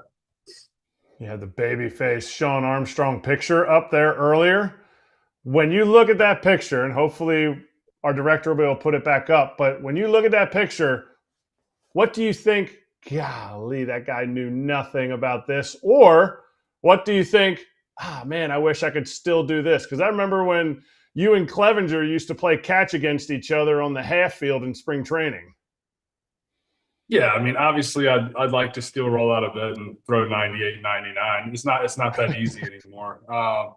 But no, I mean, again, like, they were always genuine to me. They were always genuine to my family when I was there. And Chris and Turney and those guys that are still part of the front office. Like, we sat down when I went up to Cleveland and had about an hour-long conversation just about how I feel like I've grown up as an individual and a baseball player as well. And yeah, I would tell myself a lot of things if I could go back to the 24, 25-year-old whenever I debuted, of things that I know now. But at the same time, man, like, I feel like something in my career I've never taken it for granted. And, again, having an opportunity to go back there where I wish I would have pitched in a lot more meaningful innings whenever they went to the World Series. And gosh, we could get back to the World Series with Cleveland again. I mean, that would be just, again, a full circle moment. So super excited to go back there.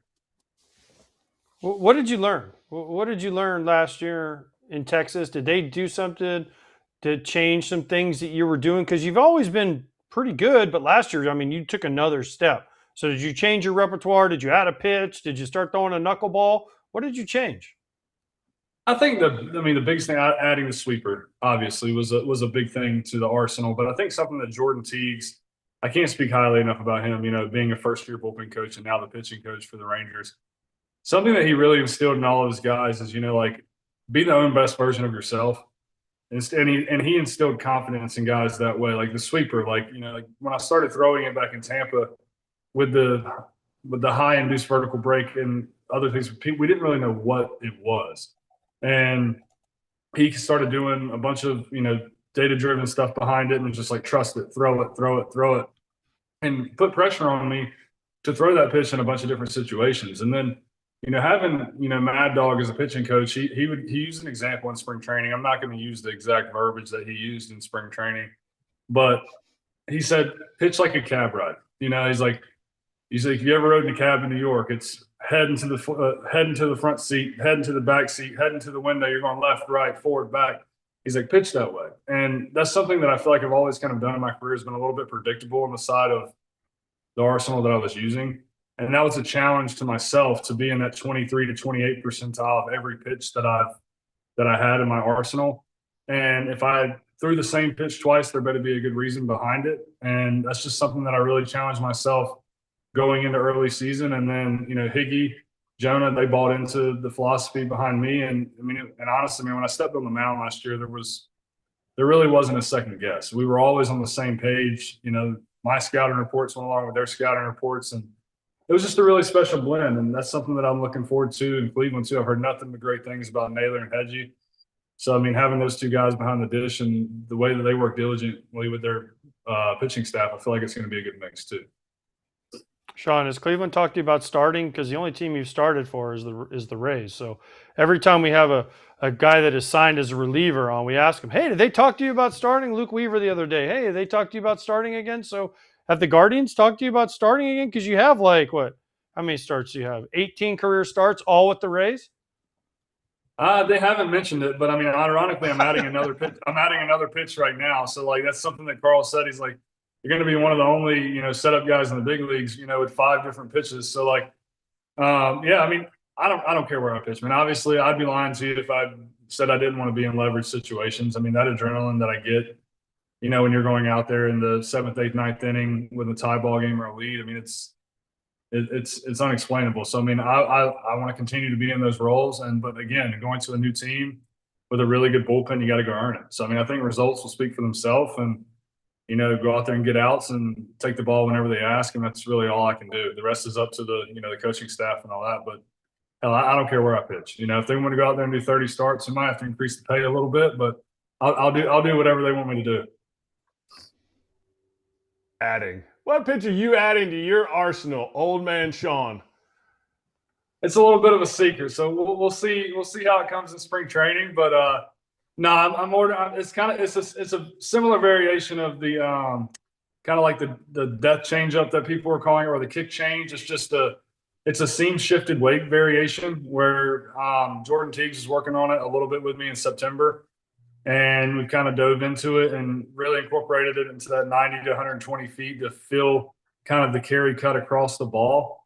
And so far on track, man, it's been pretty good. We wanted something that was going to be below 7 vert.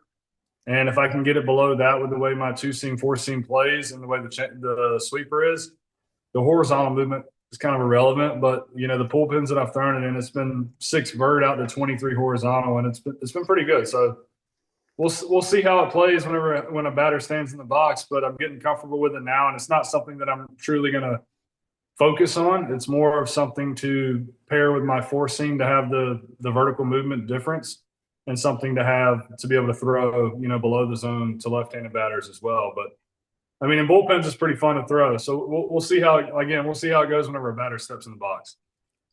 Can you speak English for us non-analytic people like verts and horizontals and this and that? No, I'm just kidding. People are gonna be like, what the heck is he talking about if you don't know? So you're a bullpen all off season guy. You don't take a break because you're already talking about throwing bullpens and we're January 14th. You're a 1 inning guy, man. Like, don't you want to give the arm a little break and wait a little bit, or you just full go all off season? I mean, I've tried it. I've tried it where you take 4 to 6 weeks off, and then I always kind of felt like I hit that dead arm phase late March, early April. So I come home, I take a week off of throwing, and then I go into a 2-day variation mixed with the mobility stuff, and then go to 4 days a week in November, 5 days a week December, 6 days a week January, and I'm throwing 2 bullpens a week with a kind of an arc long toss in between right now. But no, I mean, I just found that keeping the arm moving is better for me, and for the routine and the health standpoint, I feel better keeping it going and keeping the body moving. And especially the older I'm getting, I'd prefer to keep everything going instead of have to start that motor up again from ground zero. So, as far as like lifting and mobility and cardio, like I don't really take any time off. I feel like, taking a little bit of time off of the game intent is equally as beneficial as just taking completely everything off for a variation of time.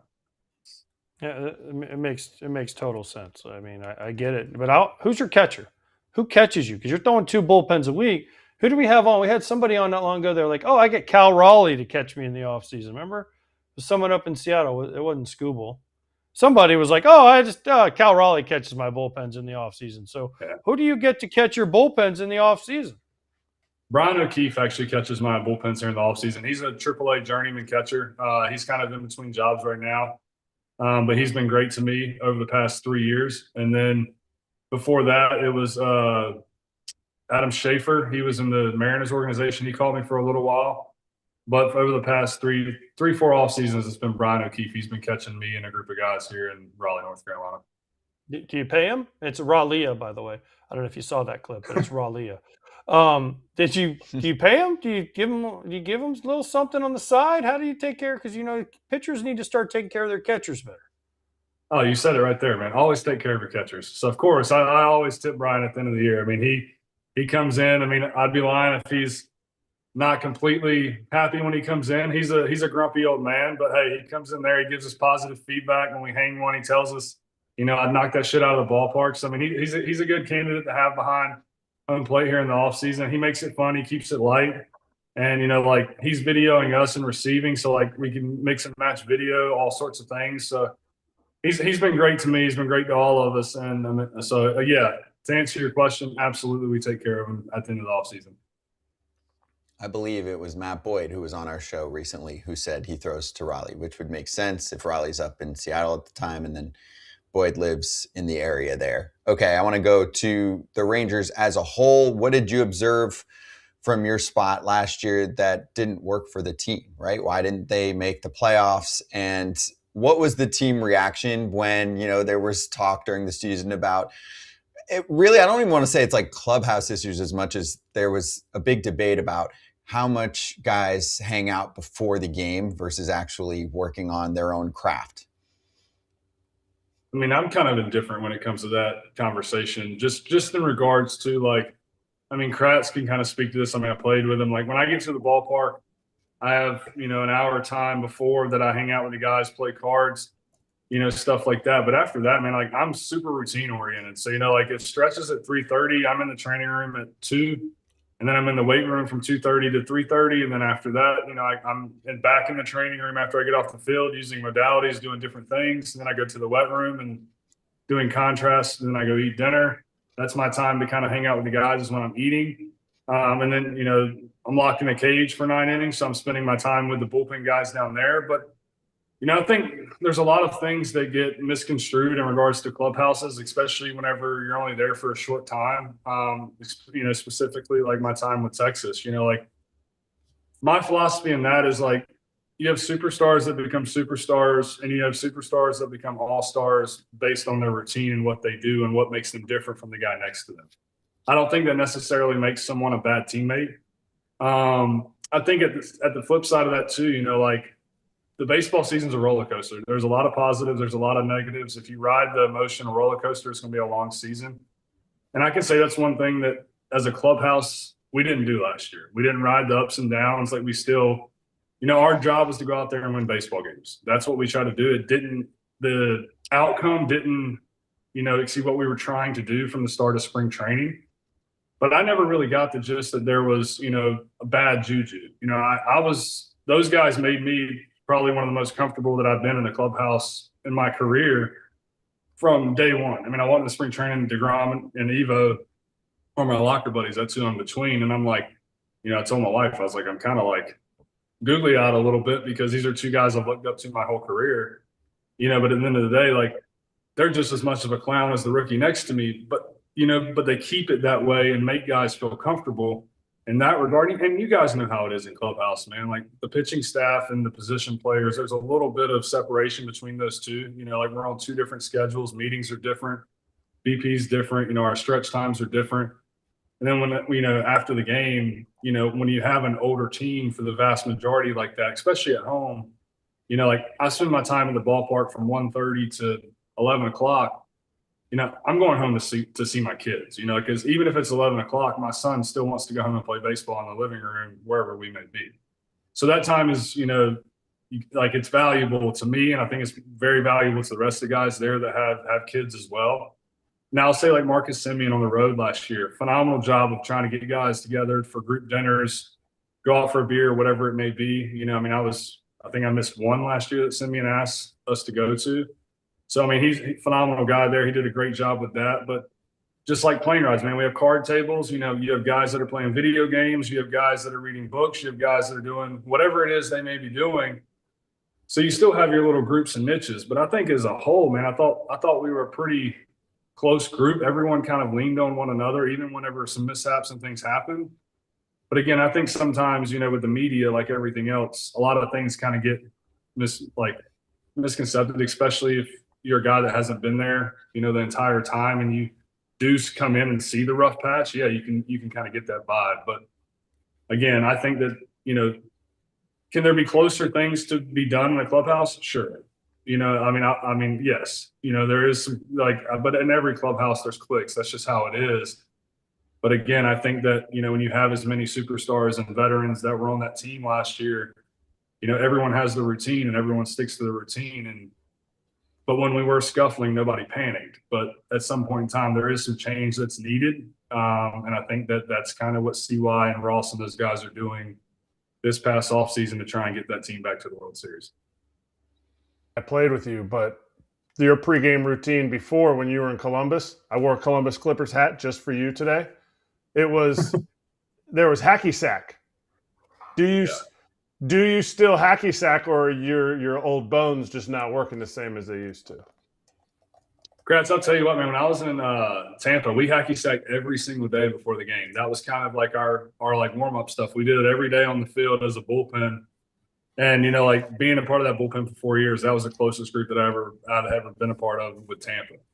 Didn't hacky sack much in Texas. We did more of a lot of football routes, a lot of football throws as far as the pitching staff goes. But again, even though we didn't hacky sack, we were still a really, really close group. Those young guys will always kind of hold a special piece to me. I'll say young guys. Chris Martin's old like I am, but those guys were great, man. And you know, like, but yeah, we still hacky sacked in Tampa. We kept it for 4 years. Didn't hacky sack much last year though. Okay, Chris Martin's got that gray hair too, by the way. Like he's got the full gray. Like I got a little salt and pepper. He's full gray on top. So, and he's not that old. So I don't know what happened, but you guys must have hacky sacked him right into gray hair. Well, he's got 4 kids and a full cattle ranch he's trying to run. So I'd probably be gray headed too if I was trying to keep up with all that and play baseball. Good point. Good point. Good point. All right. Well, how did you like Rowdy Tellez? What did you think of Rowdy Tellez? Loved him.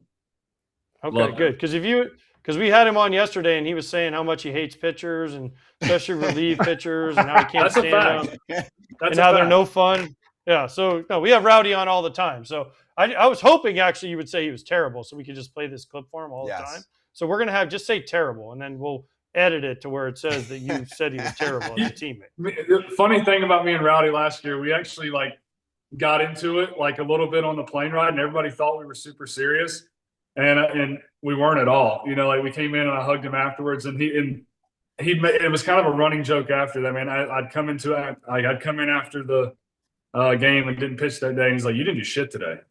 And then he'd come in after a game and I pitched that day. He's like, "About time you worked." And then I started giving it back to him because he started DHing late in the game.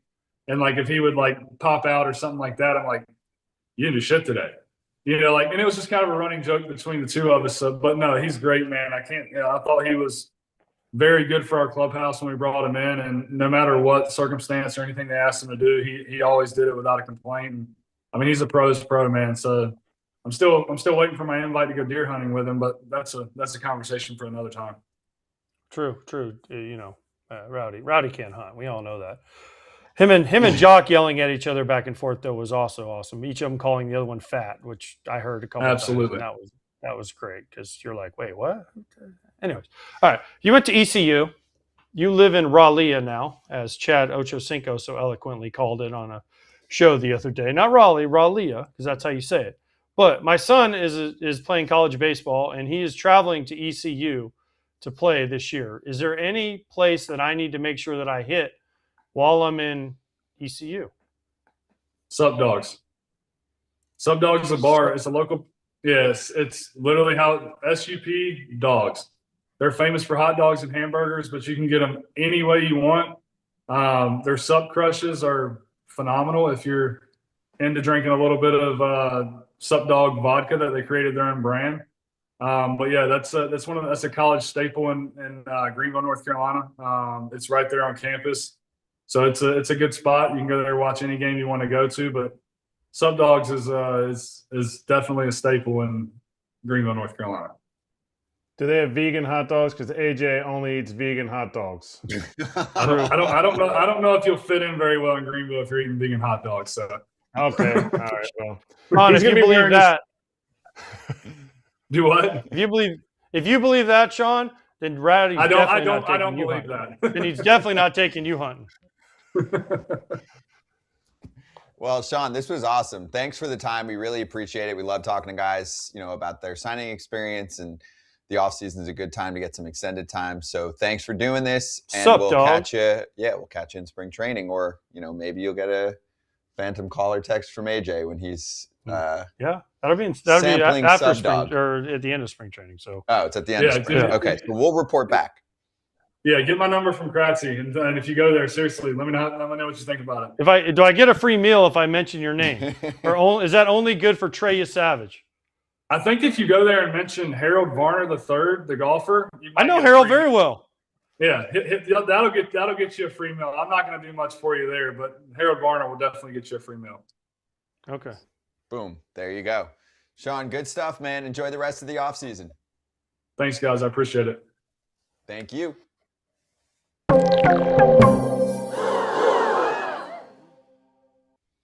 Breaking news coming in hot to FT. The Boston Red Sox have pivoted fast.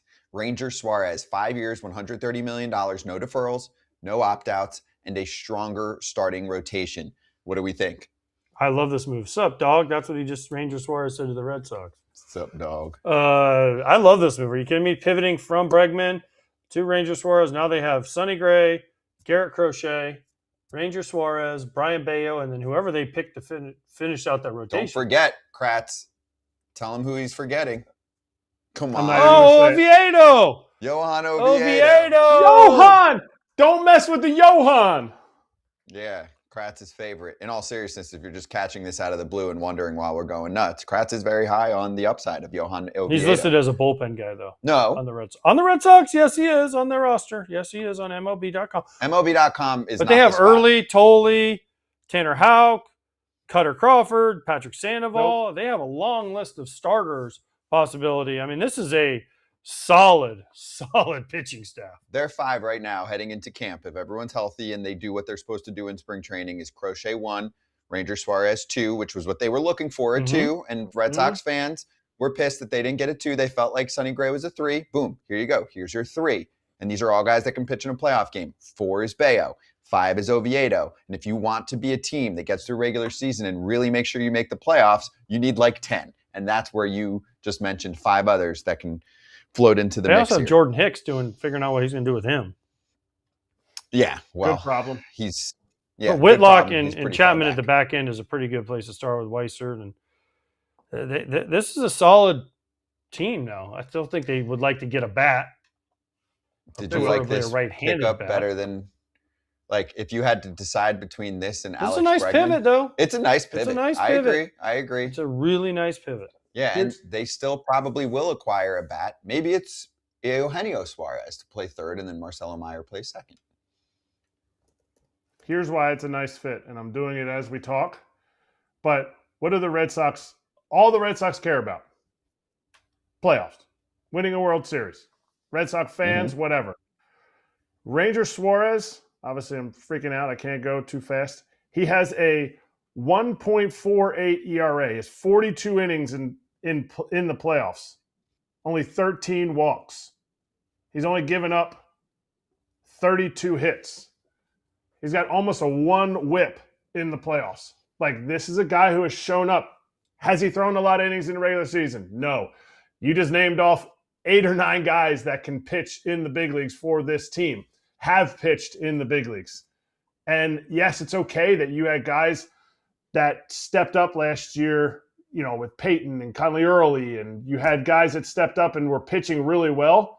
It's okay that they're in AAA when something happens. Not if something happens, when something happens, and you call those guys up. This is huge. This also makes Red Sox fans say, okay, we're still pissed at the Red Sox for not coming off of the 165 that Bregman, you know, that was the best offer that they gave. But beginning of the offseason, they were talking about we're not looking for any 3s and 4s. In my opinion, I think that's where the Sonny Gray, Oviedo, you know, that's the route where they live. And he's a man of his word. They were going after one of these guys. Maybe we'll come out, they were going after more than just Ranger. But to me, Ranger's a number 2, and he is maybe some people say he's not a number 2 during the regular season. That's fine. He is definitely your number 2 starter in the postseason to go with Garrett Crochet. Now, here's the real question that fans want to know. Where does this put them in the division? Where does this put them? And now there's a team out there, the Yankees, in this division. We already kind of talked about them getting Ryan Weathers. Okay? The Red Sox answer with Ranger Suarez. However you want to put it. Probably a better choice. Okay? Yes. You have the Orioles improved. Hopefully. A lot. Okay? The Blue Jays were 6 inches away from winning the World Series last year. Got Cease, Ponce, still in it for Tucker. They've Okamoto improved, people would say. Okay? These teams are improving. The Yankees haven't done much. Now, you know what this does? Cody Bellinger. Cody Bellinger's going, Yankees, you need me now more than ever. Okay, so to me, it's Red Sox and Blue Jays are probably the best 2 teams in this division right now. Better than the Yankees. I would think so, because their pitching is just legit. They were good last year. Their pitching is legit. Their starters are really good now, if these guys are all healthy and right. But where do you put the Yankees? Do you put the Yankees second, third, fourth in this division? Because they haven't done much. Again, they haven't done much this offseason. Wait, Blue Jays how's the Red Sox lineup? Yeah, it's tough. What? Sorry, how's the Red Sox lineup better right now? Well, I think they got Wilson Contreras. He's the first baseman. That makes him better than Bregman. Yes. No, I said it first. I didn't say anything about third. He's better than Casas. Shortstop's the same as Trevor Story. Jarren Duran will have a better year. He didn't have a very good year last year. I think full year of Roman Anthony. Right? Cedon Rafaela, I think, will take another step. Narvaez and Connor Wong are solid behind the plate. Third base is the hole. Now, do you fill it with Meyer? Do you fill it with Romy Gonzalez? What do you do there? Or do you go out and get a Gino Suarez for a year or two I think that's how you finish this off. If you're the Red Sox, you say, all right, Gino, here's 1 year, $20 million. I don't know what the numbers are. Random numbers. I'm just throwing out there. But here's a 2-year deal, 40, or whatever you think will get them done. and then you really finish this offseason, you say, we're pretty good right now. Bring us some pop, Gino. Yeah, right-handed. The Red Sox need right-handed power, and he's the perfect guy. And he fits, from what everyone says, he's a great guy in the clubhouse. Oh, yeah. So he fits perfectly. Or do you trade a Tristan Casas for somebody? And I know this isn't on the same, but we're going to go back to Ranger Suarez's old team, the Phillies. Mm-hmm. They signed Bo Bichette. Here's a name for you to watch for the Phillies if they don't sign JT. Jonah Heim. Sure. Yeah, I can Switch hitting guy, veteran guy, won a World Series. You can probably get him a little bit cheaper, but he can help you out. You know what I'm saying? Just because when we were talking to Shawn Armstrong, he mentioned him, and I was like, I forgot he was non-tendered this offseason. That's a nice – that wouldn't be – if JT doesn't go back to the Phillies, that's a veteran guy you can slot in there that can do a lot of things for you. Who will cost much less than JT. Exactly. Mm-hmm. That lost his job to Al Higashioka last year. Yes. Yeah, but you give him a prove-it contract. You give him a 1 year, 5 and whatever, and say you're going to get a chance to play, and you throw a bunch of incentives in there. Change of scenery, too. Yeah, go win. Kevin Long. Where are we at with the rest of the starting pitching market? So we think there's a chance Freddie Peralta gets traded. The Red Sox were definitely in on Freddie Peralta. That's, I don't want to say a fact, but as close to a fact as can be. Multiple insiders reporting about that throughout the offseason and hearing about it behind the scenes, the whole deal, right? Asking price probably too high. They were trying to trade for others. They did trade for Sonny Gray a while back, but now the rotation is intact. It seems like the Mets are trying to land another starter. The Orioles, for sure. Of course, you see this, and some people just immediately go, what's next, and how does this affect the market? And people are like, oh, Framber Valdez is about to get paid. Huge for his market. I mean, he's going to get paid, but I don't necessarily think that he's going to now go, okay, well, now I'm getting 150, 160, whatever. Framber's older than Ranger Suarez. This contract covers age 30 to 34 seasons for Ranger Suarez, who also entered free agency with a very low innings total for a starting pitcher, 762 innings. So you can look at it as, hey, this guy is a little bit injury prone. Last season was his top season innings-wise in the majors at 157 and a third. Or you can say, hey, mileage on the arm, pretty good. So Framber can't play that game. He's been super solid and consistent, and that's good. You get durability there, but he's also, I believe, 2 years older. That doesn't mean that he's going to get more guaranteed dollars than Ranger Suarez. I would actually take the under on his guaranteed dollars. I think somebody goes 4 years, 120. Right? Did I do that math right? 4 years, Ranger 30 got 120. Yeah, Ranger got 26 a year. 4 more million a year for Framber, knowing he's making these 32 starts. Dude, those guys, there's been some very mediocre pitchers who have not even sniffed the resume that Framber Valdez has, that made every one of their starts, that get nice contracts. So to do what Framber's done, and the fact that, he makes his starts, there's an extreme value there. The 2 years, I think basically they'll push him to 4. He probably wanted 5. He looks at other guys that are signing free agent pitcher contracts to 37 or 38. I get that, but I would agree with you that the guaranteed money, it might even be 130. Somebody might go, okay, 4 years, 130. But teams are just so reluctant to give more than 5 years. I do want to throw this out there. Anybody that's like, oh, the Orioles are screwed. They are totally in a corner now with Framber Valdez. Hold up for a sec. I completely agree they need one more starter, and they're going to get one more starter. Let me throw a few other options out there. I don't think they're going to land Freddie Peralta, but it's not out of the realm. They've done this before with Corbin Burns, and it actually worked out really well for them. They got Corbin. He had a great year. He shoved in that one postseason start. All right, it wasn't his fault that they didn't continue to advance, but that's just one option. Here's another. Zach Gallen is still a free agent. I like Zach Gallen as a bounce back guy, and his last 2 months of this past season were good. I would rather sign him. So there's another one.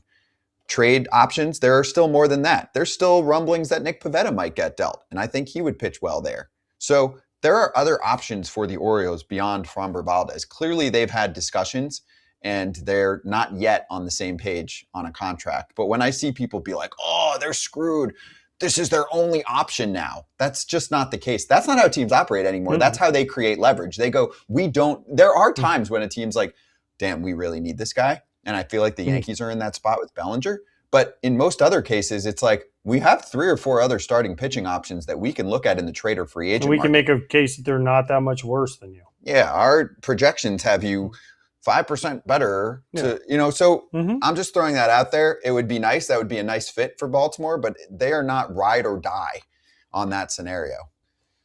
Zach Gallen's going to land somewhere and I think pitch really well for a team, and he can handle whatever scenario. And I think he wants to be on the East Coast. I was going to say he might be the guy who makes out the best after this Ranger deal. Like you look at his numbers, everyone's going to say, "Well, what happened this past year? It's terrible." Last year the 24, he made 28 starts. So, what's going on there? Do the Diamondbacks know something that everyone else doesn't know? To me, I think he possibly could get right in the same range as Ranger, because of the fact that he was making his starts way better numbers than Ranger in the regular season. He's been 3 times, he's been top 5, I think, in the Cy Young voting. Hasn't been there the last 2 years, so that will drop his value. But I think people are putting too much stock into what he just did and not the full body of work. Agreed, which is why he might have to do one of those higher AAV opt-out situations and then hit the market one more time. But I'd love to get Gallen on to talk about this with him. We will. I mean, you don't talk to guys when they're going through this, but afterwards we try to talk to them. But for the Red Sox, I mean, hey, they have taken a different turn with pitching, and a good one with pitching under Craig Breslow. That's one part that he's done a nice job with. And this isn't the ultimate stuff guy either. This is the 6-pitch mix, low walk, command control, fields his position really well, holds runners, right? Like this is a different type of pitcher that deserves to be paid just because he doesn't blow you away with stuff. So I think that's cool. And my last point is that I think the Red Sox are officially over their Chris Sale contract PTSD, because it didn't work out after he signed the big deal. And then they trade him away and then he becomes a stud again. And now they've given out big money to Garrett Crochet last year and to Ranger Suarez. So good for Boston. Good pivot. Good pickup Good job, for Boston. guys. Great pickup for Boston. Yep. Media can get off of them a little bit. It's not even media. Fans can get off of them a little bit too and be like, okay, I see you. I understand. They've done things this offseason. They're not just sitting around. Let's hit Leo.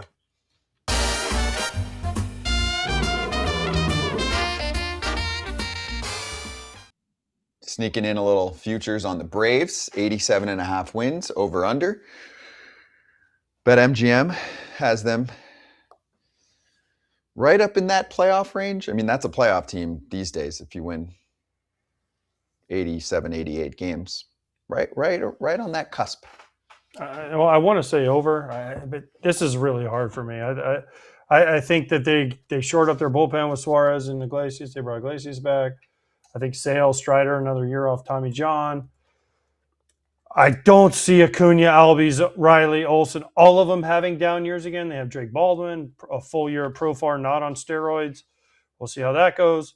I think 80. Yeah, I think this is 88 to 80. It's a tough division with the Phillies and the Mets, but I think they're an 88 to 89, so I'm going to go over. The Marlins keep trading away their team, so yeah, absolutely. The Braves are going to. I think the Braves are going to. I think they're an 89 win team. I think this division could have 2 90-plus win teams. And I think 87 is a good number to buy the over. I really do. I don't see how they've just absolutely added to this bullpen. I believe in this starting position player rotation that they got going on, where now they can mix and match. Not everybody has to play 162 as much as they want to. They don't have to. I think they've given themselves a little bit more depth, change of voice. I don't see how this team has to be good enough to make the playoffs, and I think the playoff line is 86. So I love the fact that they gave this to us right at that line. So I'm taking the over. I'm taking the over as well. Full healthy season, hopefully, for Acuna. Bounce backs. The rotation really got hit. I know many teams use the injury excuse. I mean, they lost all of their starters at different times. Like they really took a hit. And wait, here's the X factor. Last year, we talked about it before the season started, the gauntlet. And the gauntlet was even worse than we thought. It was going out to the West Coast to face Start 0-7. a Dodgers team feeling themselves and the Padres and getting just dusted. This year, they start their season at home and they welcome in the Kansas City Royals, followed by the Sacramento A's. Then they go on the road to take on the Diamondbacks and Angels. Point is, and there's some Marlins and Nats mixed into the beginning of their season. Point is, I anticipate a better start than 0-7, and I know that it sounds crazy, but they never really recovered from that. No, they did not. So I feel It's a better tough way about to their start, schedule. especially with how banged up they were early. Lopez is supposed to be back, right? Mr. Arver is supposed to be back. Schedule matters. Schedule matters, especially early in the year. It gives you Wellenbach, Mm-hmm. Sale. Sheesh. They're going to be good. Yeah, It's going to be fun. they're going to be good. Especially if the Mets Walt don't Weiss. ever add to their team. It's going to be really fun. Walt Weiss. Yeah, Walt Weiss is going to do a great job. I'm a fan. I think he's going to fare well. All right, let's tell people what they can do if they want to throw down on the NBA. No sweat token. Your stake back in bonus bets up to $1,000 if your bet doesn't hit. Log in, grab the token, use it on a qualifying NBA bet, attach the token in your bet slip. That's it. If the bet doesn't win, you get your stake back in bonus bets. Gambling problem or concern, call 1-800-GAMBLER.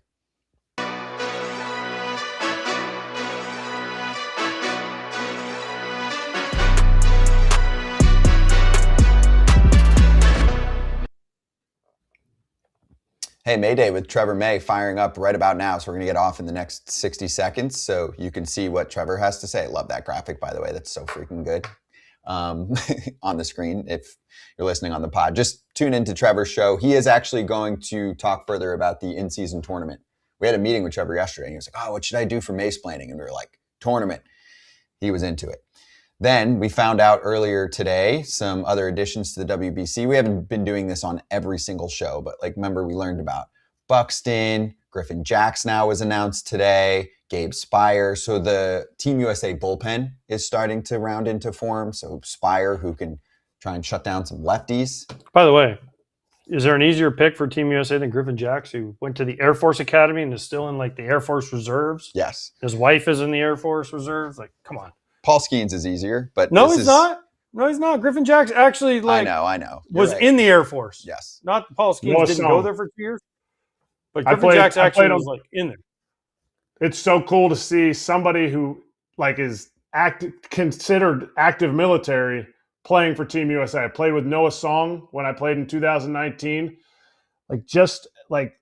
These guys were focused on our country for 4 years in their education, but just how they talk about everything from standing at attention to it gives me chills thinking about listening to Noah, who didn't really say much, but when he did talk, you were like, yeah, like this is it.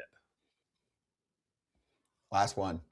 Dennis Lin reported during the show, the Padres have hired Bud Black as a senior advisor to baseball ops, so he's back with the Padres. Will Myers, a special assignment coach in player development, only working for one team, not 30. It's 2026, Dennis Lin said, but it feels like 2015 again. Will Myers and his hair will be serving drinks at the bar outside of Petco like they did in 2022 when they beat the Dodgers. And he bought everyone drinks, right? Bought everyone That was drinks cool. after the game. Yeah. We have Mason Miller tomorrow, by the way. Speaking of the Padres, and Grayson Rodriguez is on the schedule tomorrow as well. Looking forward Grayson's to all ducking of that. me. He's ducking me. Oh, yeah, you're missing him again. Mhm. He's ducking You'll get me. him. You'll get him. Spring training. In Oh, I'm gonna get him in Or not spring in training, don't Sarasota you worry. anymore. Spring training in Arizona. Well, I'll Yeah. get him there. You'll get him. All right. Good show, everyone. Lots of action today. Kratz Hatz on the way out. Up. Too late. Too late. Oh, come He's back. Whoa, we stopped the fireworks. You can't stop the fireworks once they started. It stings. Columbus Clippers. Columbus. That was Yep, my there you go. teammate, Shawn Armstrong, was on. SnakesTerritoryShop.com. Scotty shirts. Let's make it a thing. I'm going to wear all the team shirts.